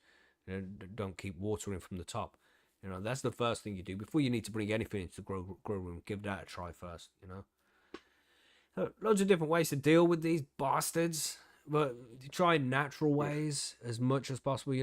Or stuff that's not going to introduce chemicals into the grow room. You try your sticky traps. Try turning up the fans and make it a little bit more hostile, maybe a little bit warmer. There's other things you can do before you go to the pesticides. But if you do have to go to the pesticides, is there anything you would recommend, John? Would you recommend any kind of particular pesticides in the USA? I like Lost Coast. That's a good one. What's that? It's it's not a pesticide. It's more of like a soap. So you mix it up with water and you can spray it. Yeah, because that's it. Soap works as well. Castile soap, which is apparently used for babies because it's more sensitive for their skin. Castile soap and water, that would be the next step. If you're having to use some kind of pesticide, don't you start using the neem oil and what's that other one they call? It's after a certain kind of plant, Chrysanthemum, something like that. Oh, yeah. Don't start using any of the kind of that. Use the Castile soap. It's unscented soap, so it's not going to add any dodginess to your plants. And try spraying that because it's going to make the leaves slippier, they fall off. It kills some insects, like it's so corrosive to their skin that it makes them... I don't know, like blister out or something. It's not good for them. Yeah. So and it suffocates some of them. Yeah, that's it. Suffocates them too. Yeah. So try that next. That's the next step. Before you go on to the full chemical pesticides, definitely just give the soap a go as well. And even just washing the bugs off the plant that way can reduce their numbers as well. In some cases, you're not going to get rid of them altogether, but you want to reduce their numbers to the extent where it's not too damaging to the plant. And pyrethrum is what Mr. Terp said in the chat. Thank you. That's what it's called. Pyrethrum. Yeah. So, and then after that, neem oil is something which I've used before, and it seemed to do a job. Didn't smell great, but it was, for a while, I actually used it as a deterrent in the grow room as well, like for IPM, integrated pest management, Yeah. Yeah, so... Did you find it hard to mix up? Like, did you buy neem oil and then mix with water? Yeah. Yeah. Had to do it warm. Yeah, and it wouldn't emulsify properly. There was something which you should add to the water to help it emulsify. I can't remember what it was. But don't use sunflower electricity because that costs a fucking fortune, But just make sure when you're mixing up neem oil, get cold pressed organic neem oil is the one you want, and it's a little bit solid, so it needs to be warmed up a bit before you use it. So get a little bit out and warm it up in some warm water, and then add that to some water with soap. Give it a good mix up, and then you can spray that around. There's certain measurements you use. I'm not sure of them entirely. There's a guide over on Percy'sGrowroom.com which tells you how to make all of this stuff as well. And before you even go to neem oil, you can try some like we said, try the soaps, but you can use capsaicin as well. Use some strong peppers. Oh yeah, shit like I've heard of that too. That will deter some of the bugs as well. So just try all of this shit before you start going on to that and fucking chemical shit. You know what I mean? Yeah, and Mr. Terps also says diatomaceous earth is fossilized remains of insect larvae. Yeah, it's something like some glassy kind of shit, right? Crazy. Yeah. So don't waste fossils killing our fucking insect. Oh God. Yeah. So, but when you get to the neem oil stage, it's bad at that stage, man. You don't really want to use that stuff. There's some studies that, and there's loads of studies that say loads of shit, but there's some studies to say all this cannabis hypermesis syndrome comes from neem oil. I think there's cases against it as well. Like they've done studies to say no, that's not true. Yeah, but it's both out there. You don't want to put this stuff on your plants unless it's absolutely necessary. And especially on flowering plants. Don't spray anything on flowering plants. Just reduce the numbers any way you can. Just don't add any fucking pesticides. And there's also, and I think we got a couple of interviews lined up that need to be sent out, but one of them I did with MI beneficials last week, and we were talking about the predatory insects. Yeah, so I'll put that out this week, and this will go out on Friday. So, next Wednesday. On next Wednesday, I'll put out the interview. So after this, you'll be able to download the interview with MI beneficials, where he talks about different beneficial bugs that you can add to your grow room. It's like, what, adding bugs to the grow room? That's right. Yep. You can get bugs that will go into your grow room and eat those bugs, but won't eat the plants. These guys are fully carnivorous, not interested in eating lettuce. They're just going to eat all of those fucking bugs out there. They're going to get little wars going on and shit. Just running around, grabbing a fucking aphid, sucking all the juices out of it in front of its family, as I said earlier. It's killing it in a different, brutal kind of way. Yeah. So, and there's loads, though. Sorry, Margaret. Could you put like a carnivorous plant in your tent too, then? Yeah, somebody was like Venus flytrap. It's just not. Yeah, it's just not going to eat enough. That's the thing. If Venus flytrap, if something lands on it, it's going to eat it. Then that certain mouth that has eaten it, it's going to stay closed for days. And each one of those will only eat like 3 bugs because there's a certain amount of energy for it to close. Essentially, I won't go into the whole details of fucking Venus flytraps, but it just won't eat enough. There's carnivorous plants out there too. Yeah, but they smell, because you got some of those ones which smell like death, so it attracts flies to it. So then it will get close to it and then slip into some fucking digestive juices that kill it. Right. It's cool. Definitely grow some carnivorous plants if you're into that. Fucking do it. 'Cause it's super cool, man. They're super cool plants, but it's not gonna fight off not your. a pest management option. Right. There's other plants you can use, not necessarily carnivorous ones, but if you're using like garlic, strong scented. Certain scents that animals dislike, that insects dislike, like garlic scent, a strong mint scent, even a neem plant. There's a specific plant you grow with neem in it or something. I can't remember specifically, But you know, there's things you can get that reduce the chances of the bugs coming along just because it smells so bad and they don't want to be in there. And there's other plants that are also like nerve agents to insects as well, so you can grow them amongst your cannabis. I can't remember the plants exactly, but yeah, some plants will, you know, bugs will just stay away from it. Like, oh gosh, they've got that devil Really? cannabis over there. Let's run. You know. Well, then yeah, grow some basil with your weed because then you have some nice basil to make a pesto or whatever. Absolutely, absolutely. You know, if you can get more out of it like that, fucking do it, man. Yeah. Grow them plants to make sure the bugs stay Gardening away. lights anyway. And then chop it down, use it in food. Anything you can do to get the most out of the lights, which you put the fucking energy into, which costs a fortune nowadays. You know, do it, man. Yeah, loads you can do, but the most important thing is just prevention. You have to try and prevent these bugs getting in there in the first place. And as long as you can do that, you shouldn't see any. For like 5, 6, maybe 7 years of growing cannabis, I saw no bugs in my grow room other than springtails, which they scared the shit out of me. Just saw all these fucking little white things crawling around in my cocoa. I'd water it and the cocoa would flood. And on the top of that water, there was just loads of little white dots that were squiggling around. You know what I mean? And I was like, what the fuck is that? My plants are gonna die. You know, but they didn't die. That was actually okay because springtails are good bugs to have in the grow room. Yeah. They're not going to cause any extreme damage to your plants or anything like that, and more likely to add stuff to the medium that will be beneficial to the plants. So springtails are good. That was my first case of bugs. And then I moved to soil and I started to get the fungus gnats and the thrips.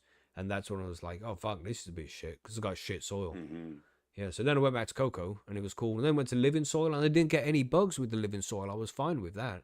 So, you know, it's just because I went out somewhere and got bad soil from a grow shop that had fucking eggs in it for specific bugs and they got brought into the grow room that way, then that's what caused the infestation. So you have to be really careful. Anything you bring it into your grow room could potentially be infected with eggs or fucking viruses of some kind. You have to be really careful, man. Like you said, John, with the bringing the cotton in, and it had the mites on it. Yeah. No good, man. No good. No buhawa. Yeah, no good, man. So that's one of the most the biggest part of growing cannabis is just being very, very cautious of what you're bringing into the plant. It's not so bad in the winter now because, you know, not many bugs are out there living. But you say summertime and you're gonna just mow the grass. You know, you're gonna be covered in shit you don't even realize there. Don't be mowing the grass and shit and then just go and visit your plants. Let me quickly go and have a look at these. Damn. You know what I'm saying? Just asking for trouble, man. What other ways can we prevent bugs getting into the grow room? What do you think, Margaret? Change your clothes. So if you do go outside in the garden and shit, then change your clothes. But even shower as well, because it could be in your fucking hair. You know, if you've been cutting the grass, if you've been doing gardening or something like that, and you're going to visit the grow room, then make sure that you do, you know, have a shower and all that shit. You can't be too overcautious with this kind of thing, you know. Yeah. Which makes sense because you see those like professional grows and they're all like suited up and they're, you know, like you can't just walk in from outside and walk into like a commercial grow room. No. Oh, for sure.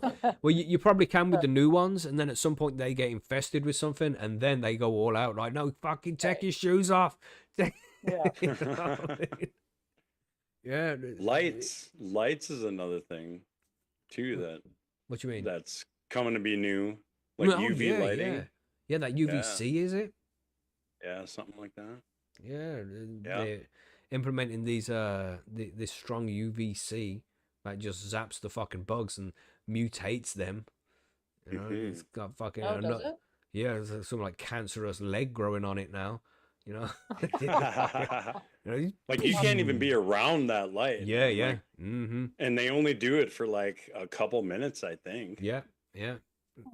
Just a few minutes, and that's enough to zap any of the bugs in there. But you know, if they're living under the leaves, maybe they're gonna last for longer. But it's definitely a deterrent.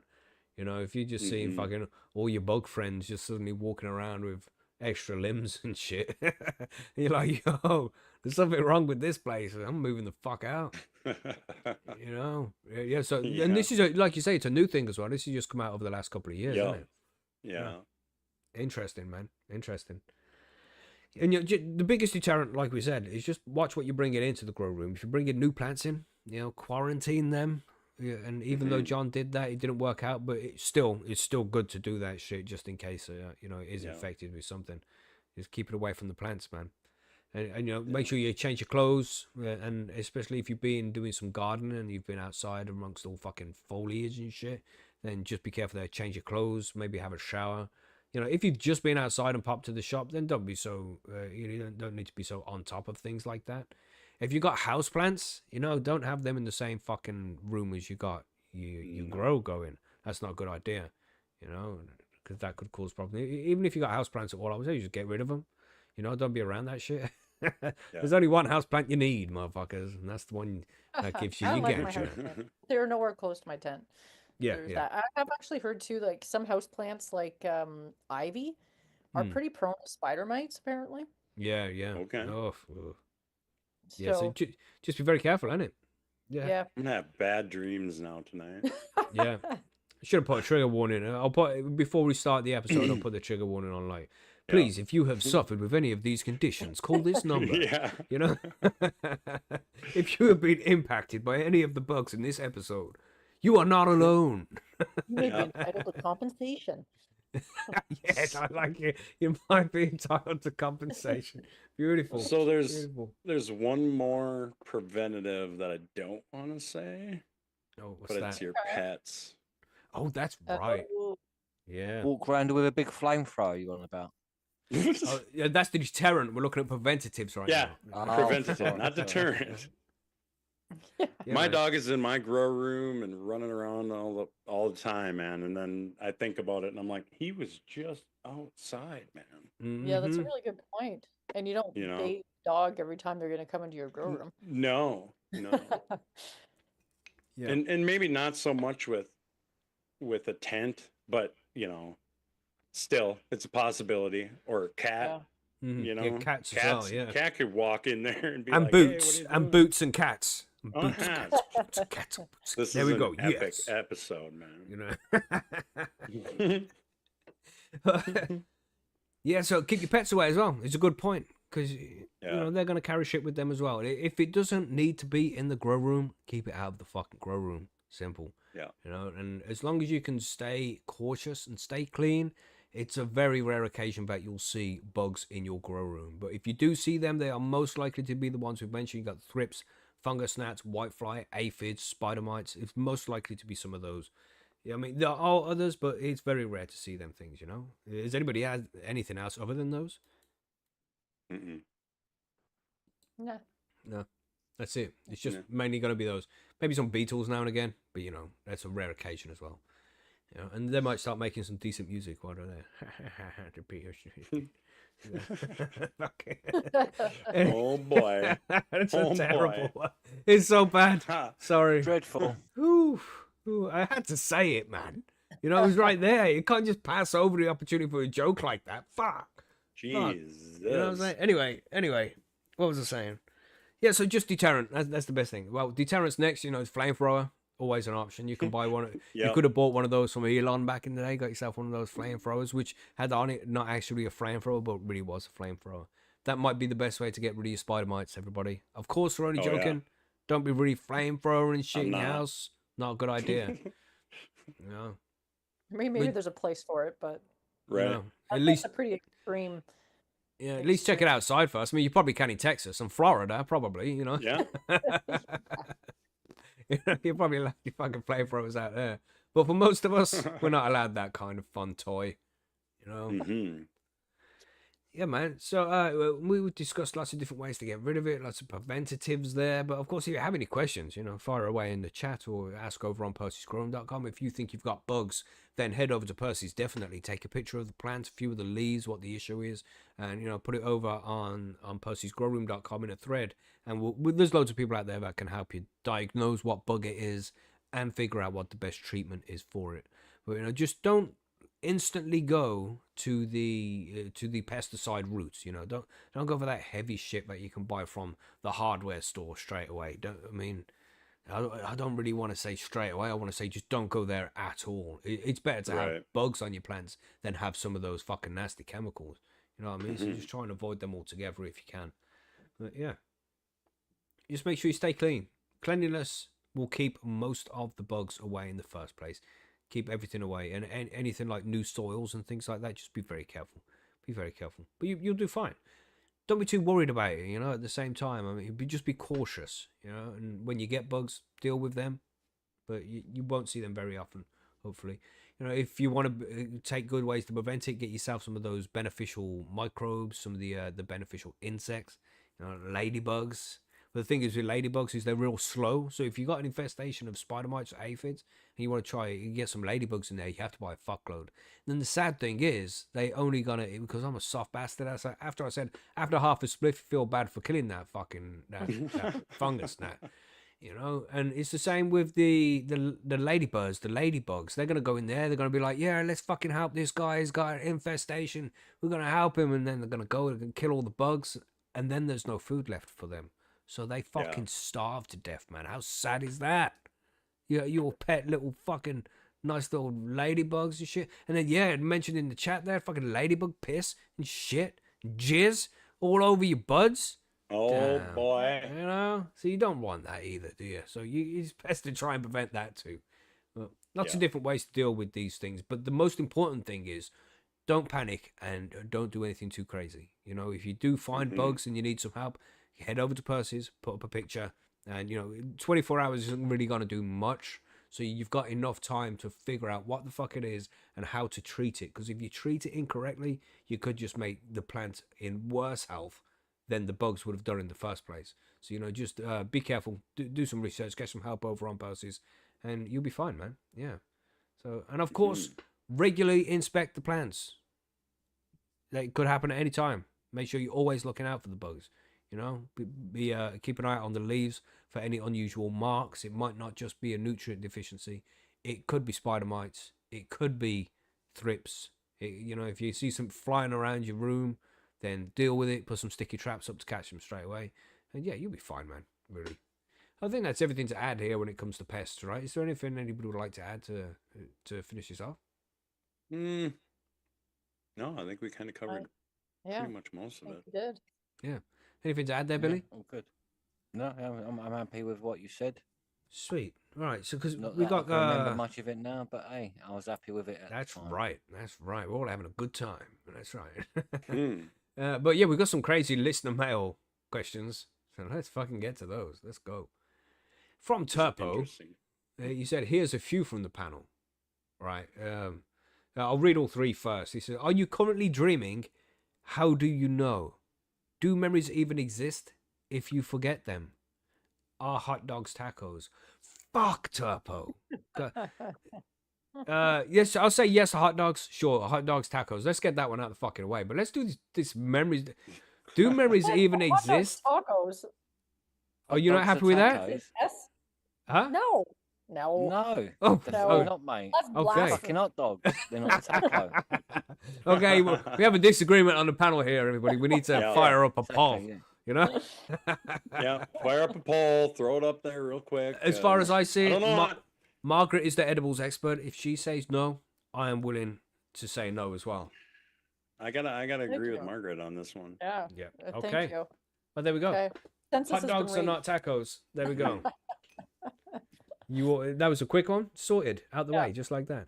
But do memories exist even if you forget them? That's fine. It's like wow. We discussed something similar to this before because like a memory in your brain has to consist of something, right? So you know, like of a chemical formation or something. There's a certain way neurons connect together to make you remember things in video format and everything HD. Crazy shit. It's like, do they weigh something? Do they weigh? Ooh, Yeah. no. Do memory deep. weigh something? You know what I mean? Because it has to weigh something. It's got to have mass, right? If it's made up And of what- some chemicals and neurons, it's got to have mass. So it has to weigh Then something. you have even more mass as you get older because you have more memories. Oh, Yeah, but it's such a small mass that it wouldn't really mass to much. no, but mass. it's still something. You know what I mean? I know it's got to be a tiny amount, but it's still. Yeah, and but then you could when you've probably have a forgotten it- spit it out, and that'd be the same amount, if you know what I mean, as your memories, or It's even more. You'll crazy. probably spit out your memories. Yeah. So do memories even exist if you forget them? Wow. That's the question. And are they real when you remember them, or somebody prompts you about it? Mm-hmm. It's like Or every is time your you brain just remember, making it up. yeah, every time you remember something, it changes a little bit apparently. So the more times you remember it, the more it changes. And memory is very, very flawed. Everybody, if you don't know that, you do some research on that, you'll find out. Like memory is so fucking flawed. It's like whether eyewitness testimony should be even used in court. Memory is that flawed. It's like they shouldn't even allow that shit. I don't think they allow it in a lot of courtroom situations anymore. But it's interesting yeah. because you look at Alzheimer patients and how they obviously forget a ton of stuff, but somehow the way the brain works, they'll remember old memories, like really old memories with vivid detail that they had obviously couldn't recall before. Just Right. I was just thinking about it the other day. I woke up, couldn't get back to sleep, and I was like, well, think of all the things that you can remember. And it's like, just do that, everybody. Little brain exercise for you right now. Just think of all the things that you can remember, and you can remember it in like a video format. There's sound, there's visuals. It's like you can. How has the brain got? And it's like, is there gaps in between those memories that I can also remember but just can't access because they're not useful? It's like, have I just recorded my whole fucking life in HD so far? You have, and then sometimes they pop up, but a lot of the times, for most of them. What kind of fucking storage space is that? God damn. Not good. I don't think it's good. I would like an upgrade. Damn. You are a quantum computer. Yeah, maybe. There's some things I'd like to erase. It's like that one time, and I told you all about it on the show when at Bandcamp. That one time at Bandcamp, when I erased that. I don't know. I was talking to a fucking homeless guy, and he was like, "Yeah, have a good night, have a safe journey home." And I was like, "You too." And it's like, fuck. And it's just when you say something fucking stupid like that, it's like, "Oh man, what a dickhead!" Fuck. That's can't worse believe I than just said that. Bandcamp. You know what I mean? But I was talking to him for a while as well. He's a nice guy, friendly guy. Was having a good conversation, and I'll leave on a note like that. It's like, you dickhead. Yeah. Fuck. Can't I erase that? Can I get rid of that? But then the question is, does that other participant in that conversation remember? Or has that been lost or somewhere in the quantum computer? Maybe that's what it is. He still remembers, which means that I will also remember. And if he forgets at some point, maybe that memory will fade for me too. Quantum entanglement memory storage. Maybe. Holy. It's hard to say though, because you've had the conversations with people, I'm sure, where you're like, "Do you remember this blah blah blah, this thing that happened a long time ago?" And you have no recollection of it, and they're describing it in a lot of detail, and you're like, "Fuck, I don't remember that at all." Yeah. But they do, and you were both there. Yeah, and that's it. The guy might not even remember me saying that. I'll be like, "Remember when I said that?" He's like, "Oh no, you didn't say that, mate. You were a dickhead if you said that." I'll be like, "Fuck." Yeah. I'm not saying nothing, but women do that a lot with men with the do and describe something in massive detail, and you're like, boy. You're like, wow. I don't know about that. Like, I told you last week we're going out on Saturday. It's like, when? Yeah, She's that's like, what I mean. About Yeah, 3 times. Like, when? They know exactly when the 3 times was when they told you, mate. Yeah. Right. Like, did you get my attention? Like, was I looking you in the eye when you told me? Jesus. But also this one here. Is there a whiteboard involved? You know what I mean? Did you schedule it on my calendar? We also have, Is it in my phone? Are you currently dreaming? And there's a thing here, because, dreams can be real vivid sometimes. Are you currently dreaming? And if you do have vivid dreams and you want to know if you are dreaming, read something, because you can't read in dreams, apparently. That's what I've heard. What if you're dyslexic? Ooh, good fucking point. Yeah, it's like, fuck. Yeah, You must be constantly in a state of confusion. Yeah. Yeah, good questions, man. Nice on Turbo. Some good questions there, bro. Yeah, thanks. Let us know what you think, anybody. If you're sitting there listening to the chat, or, if you're listening to the show afterwards or after it's live and you want to put something in the comments, what do you think, man? Do memories exist if you forget them? How much does memory weigh? All this kind of shit. Let us know what you think, man. Have some stoner, friendly, nice, civilized discussion about it in the chat there. And the comments. But, we've got another fucking deep one here from Filmy Bowls. Thank you very much, Phil.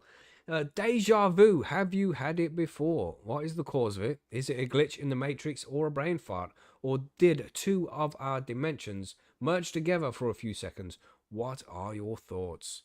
Margaret, come on. I want to hear what you think about this one. If I've had deja vu before, sure. Yeah, and what do you think it is? What's the cause? It's a glitch in the matrix, of course. Nice. Okay. Okay. Yeah. I don't have much parts.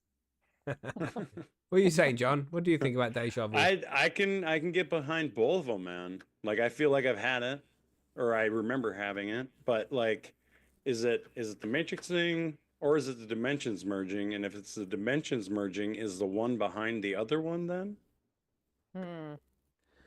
God damn, what are we doing at the end of this episode? know. God damn. Questions without answers. Turpo, you and Fuck. Phil, man, you I guys are thought the Yes. listener damn mail questions. was like stuff we could answer, but no. Well, I put in the listener mail thread this week, like, oh, you can ask anything, you know, we want fun questions, and this is what we get. It's like, fuck, goddamn, stoners are deep. Yeah. I mean, I feel like we need to have another smoke break actually before. You know all what I those mean? And questions then we'll you carry just on with your asked, deja but- vu shit. Back in Yeah. 5. Yeah. So what are you saying, Billy? What do Sure you you think asked me about this deja vu? before. Yeah. That's what I Oh reckon. I no, think fucking what a you asked brilliant me answer. before, maybe. Fucking nice, Billy. Nice. What did he say? I missed it. He said, say again, Billy. I said, I'm sure you've asked me this before. Yes. Right, so from what God I damn. understand, right? I think from- it could be a memory or a Mhm. dream, maybe. So yeah, so I do think it's possible, sort of thing, that you've possibly dreamed it before, maybe. No, it's apparently from what I've seen before, from like some studies that have been done, is occasionally there's this. It's a kind of a glitch that the brain does where you just a So couple where of the memory milliseconds. refires.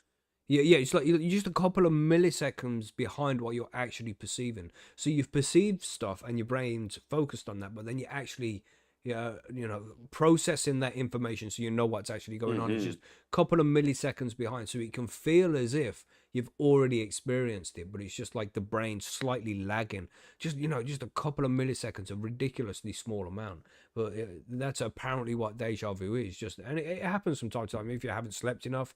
If you you on some particular medication or something like that, it's more likely to happen.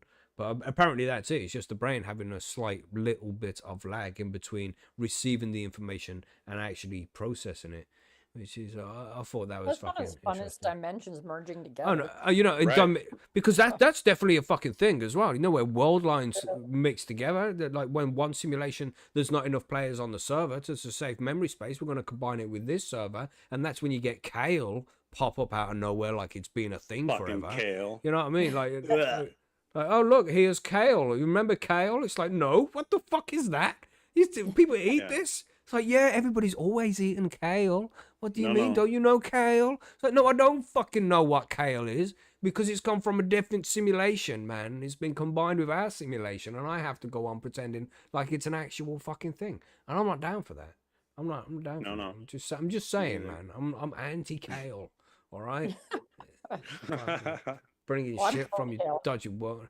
It's Oh. because you're from that kale world line. That's the fucking problem. I Not guess. enough players in the kale world line, so you will come and merge with our fucking world line. Now We're look, spreading the it's joy of kale. kale. Everywhere. Fuck. But yeah, I like that whole those deep questions, man. It's always good to discuss that kind of shit. But we got one here which is specifically for Margaret from Oso, who's a new member of the forum over there. So a quick shout out to Oso. Let's He says, go. this one is for Margaret. In your experience testing out different products, what decarb and infuser machine would you recommend to someone that is interested in making small batches of edibles or infused products, such as infused honey? Would your recommendation change depending on whether someone is going to be using trim or flower? How about if someone wanted to keep the smell down to a minimum? The Ardent FX or the Mini seems to check all boxes, but there are so many other options out there with little guidance. That a little guidance would be appreciated. So what do you think about that? What can you advise also? That's a very good question because there are a lot of devices out there. The ones I have experience with are the Magical Butter Machine, the Ardent FX, and the Levo, and I guess the sous vide immersion circulator, but that doesn't usually come into play. So honestly, the Ardent FX is probably his best bet. Nice. I think. Because like the magical butter machine's really good because if you want to do large batches, but they said specifically they're going to be doing smaller batches. And the Arden FX is like really simple because it's like a canister. So there isn't a lot of parts that are going to potentially break or whatever. I do have a Levo. It's pretty cool to use, but the Arden's like if he's already looking at the Arden and likes it, then I think that would be the good way to go, Cool. honestly, because you can And infuse pretty much anything in it too. do you have any like discount codes or anything over on your website for them? Yeah, I'm trying to think if I have one for the Arden FX or not, but I do have links over on my website. If he Okay. wants to support the show that way, then yeah, That's that'd right. be Yeah, awesome. head over to bitemepodcast.com and you'll get because obviously you're interested in making some edibles here. So definitely Yeah. go and check out Margaret's website if you want to know more about that as well. And the Arden will decarb and infuse, which I guess the Levo does too, but of all the Mm. machines I have, I do tend to use the Ardent for decarbing the most because it holds the most for decarbing. Okay. And it's just I'm like gonna have to it's a reach out to small- these guys, man. I'll be like, So "Yo, like, how much can that one hold in it then? Would yeah, you that's a say? good question. I think the Ardent can hold up to a couple of ounces. And it doesn't Oh matter if gosh, you okay. trim or flour. And Yep. I really like the Levo too because like the dispensing system's really cool, but a lot of people find that if you want to make higher dosed edibles or infusions, you just struggle with it a little bit more because it's just Mm. the way the machine works. So yeah. Nice. What a good answer. That's a good answer right there. Yeah, and it Great makes That was me pretty want to professional Arden, there. you know. Well, thank you. Anything to add to that That's one, why Billy? I asked yeah, that's why I asked Margaret, none of us, because she gives the best answer. Yeah, that's right. Mhm. Makes us obsolete. Right. Just for this one, but maybe this next question we can have we all can have something to say here. This is from Firetop. The last question here.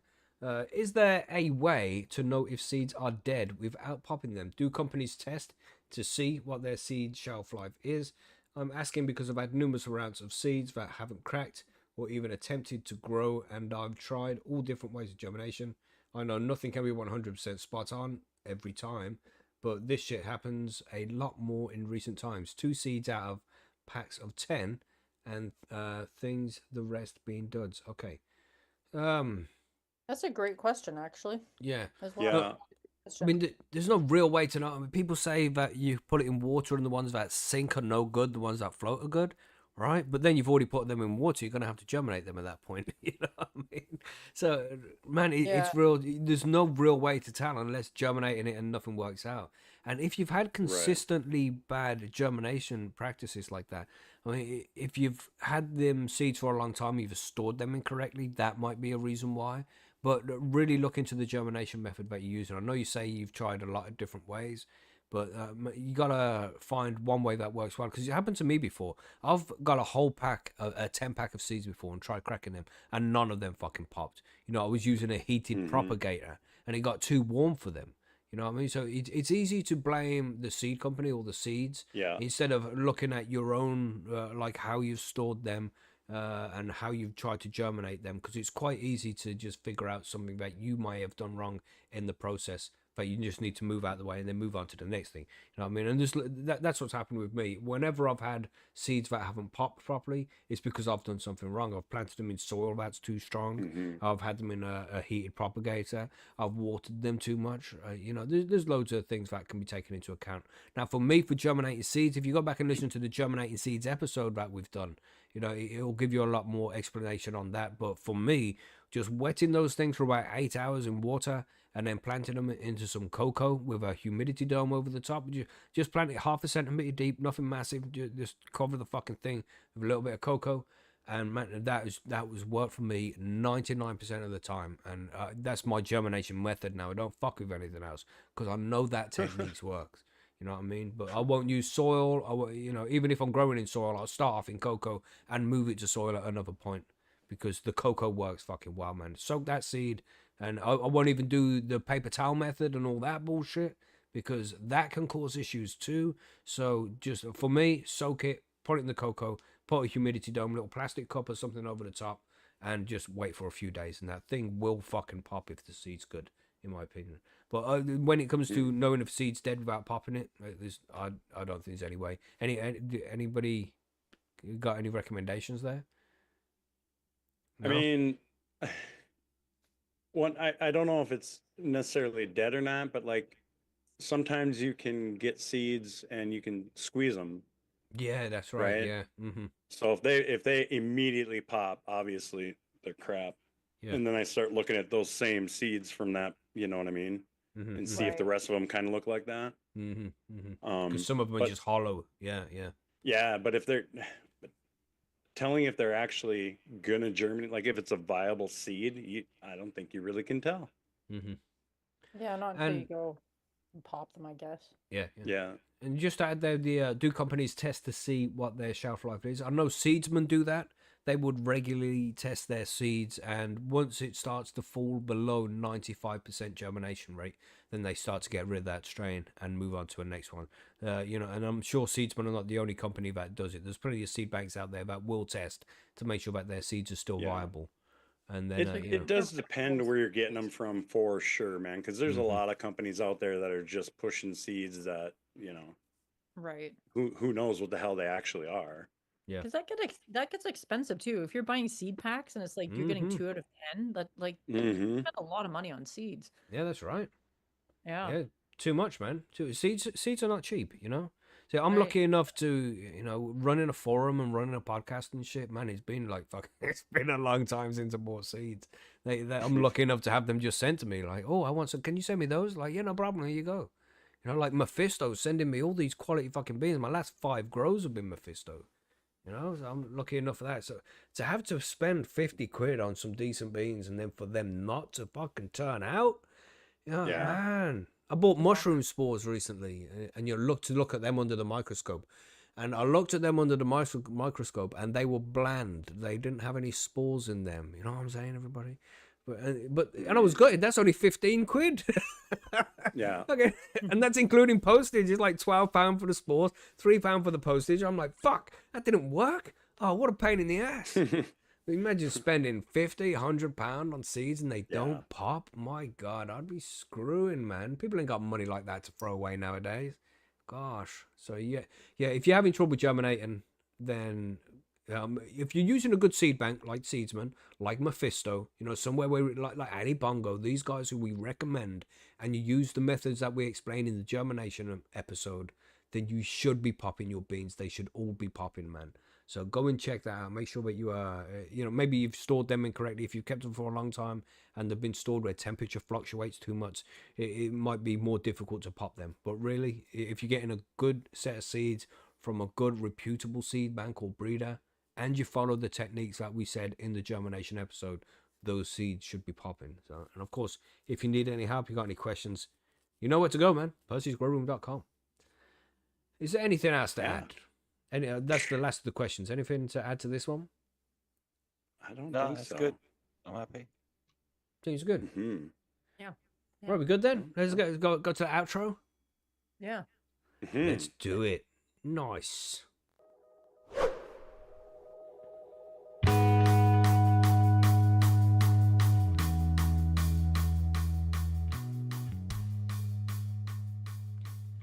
Professionally fade. Professionally. Look at that. Whoa. You know what I'm saying? Oh, the fucking 15-minute intro is going to start. Hold on. Did it start? Oh, it did. Fuck. Not so pro. There's always something. There's always God next damn, week. there's always something. Son We could of try a- again next week for sure. Yeah, thanks for joining us, everybody. I hope you all enjoyed the episode. I hope you all learned some things. And, if you have anything to add, any suggestions, feedback, then the comments are just down there. We just ask that you're respectful towards each other and, of course, to us. Did the coin flip. Thank you, the coin. Turbo. Have I got something there I can fucking do the coin flip on? Okay, yes, I've got the wheel. I'm going to set that up right now. If you want to talk amongst yourselves for a second. I mean, we're just chilling here. This has been a pretty loaded episode, I feel. Yeah, we've covered a lot, right? And now Yeah.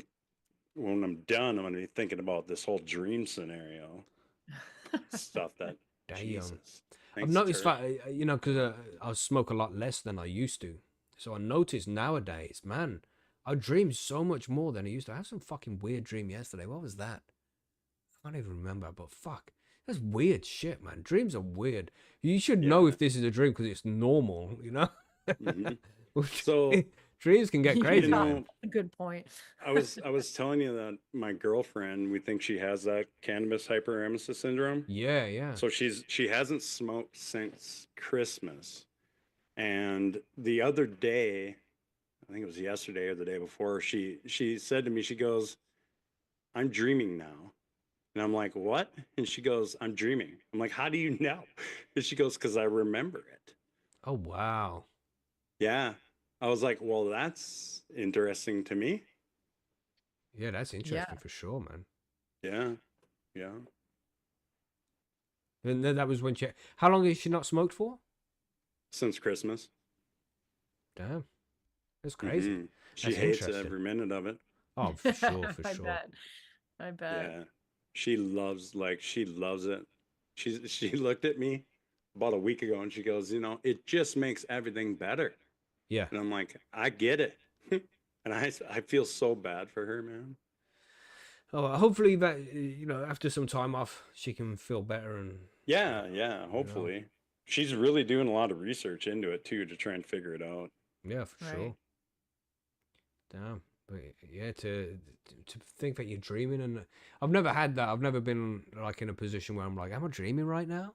Because I've smoked so much Mhm. weed for so long, and most people know listening to the show, when you smoke a lot of cannabis, then you don't really dream so much.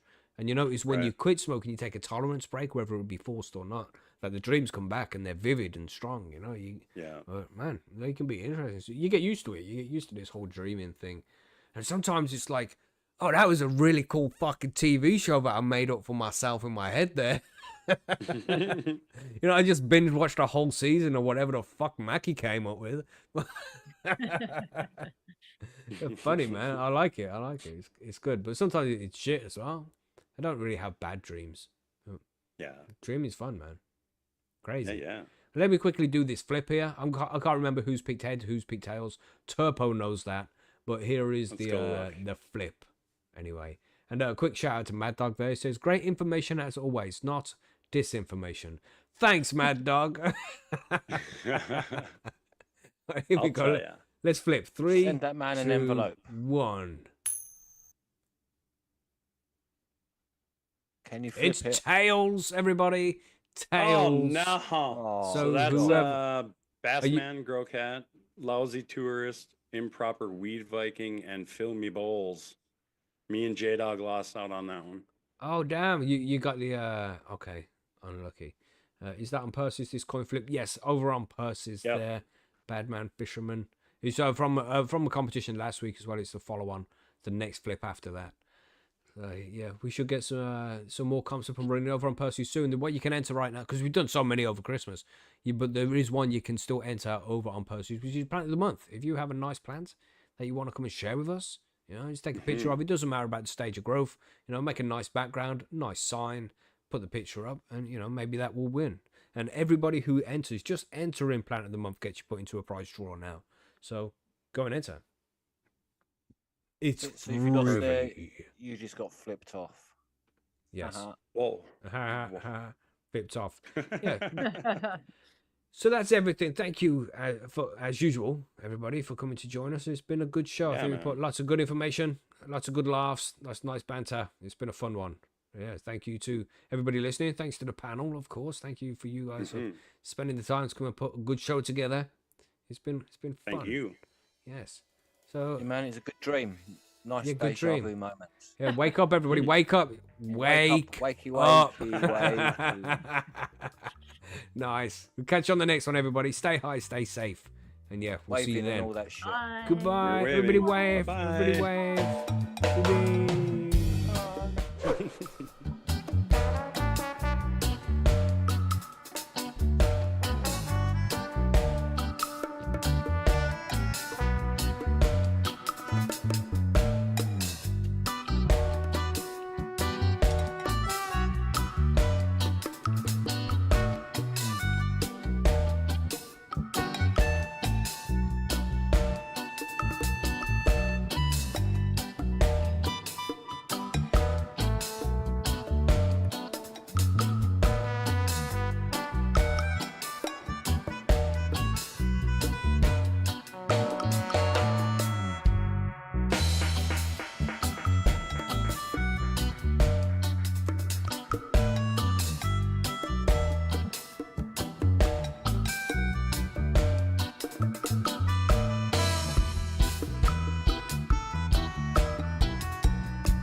you.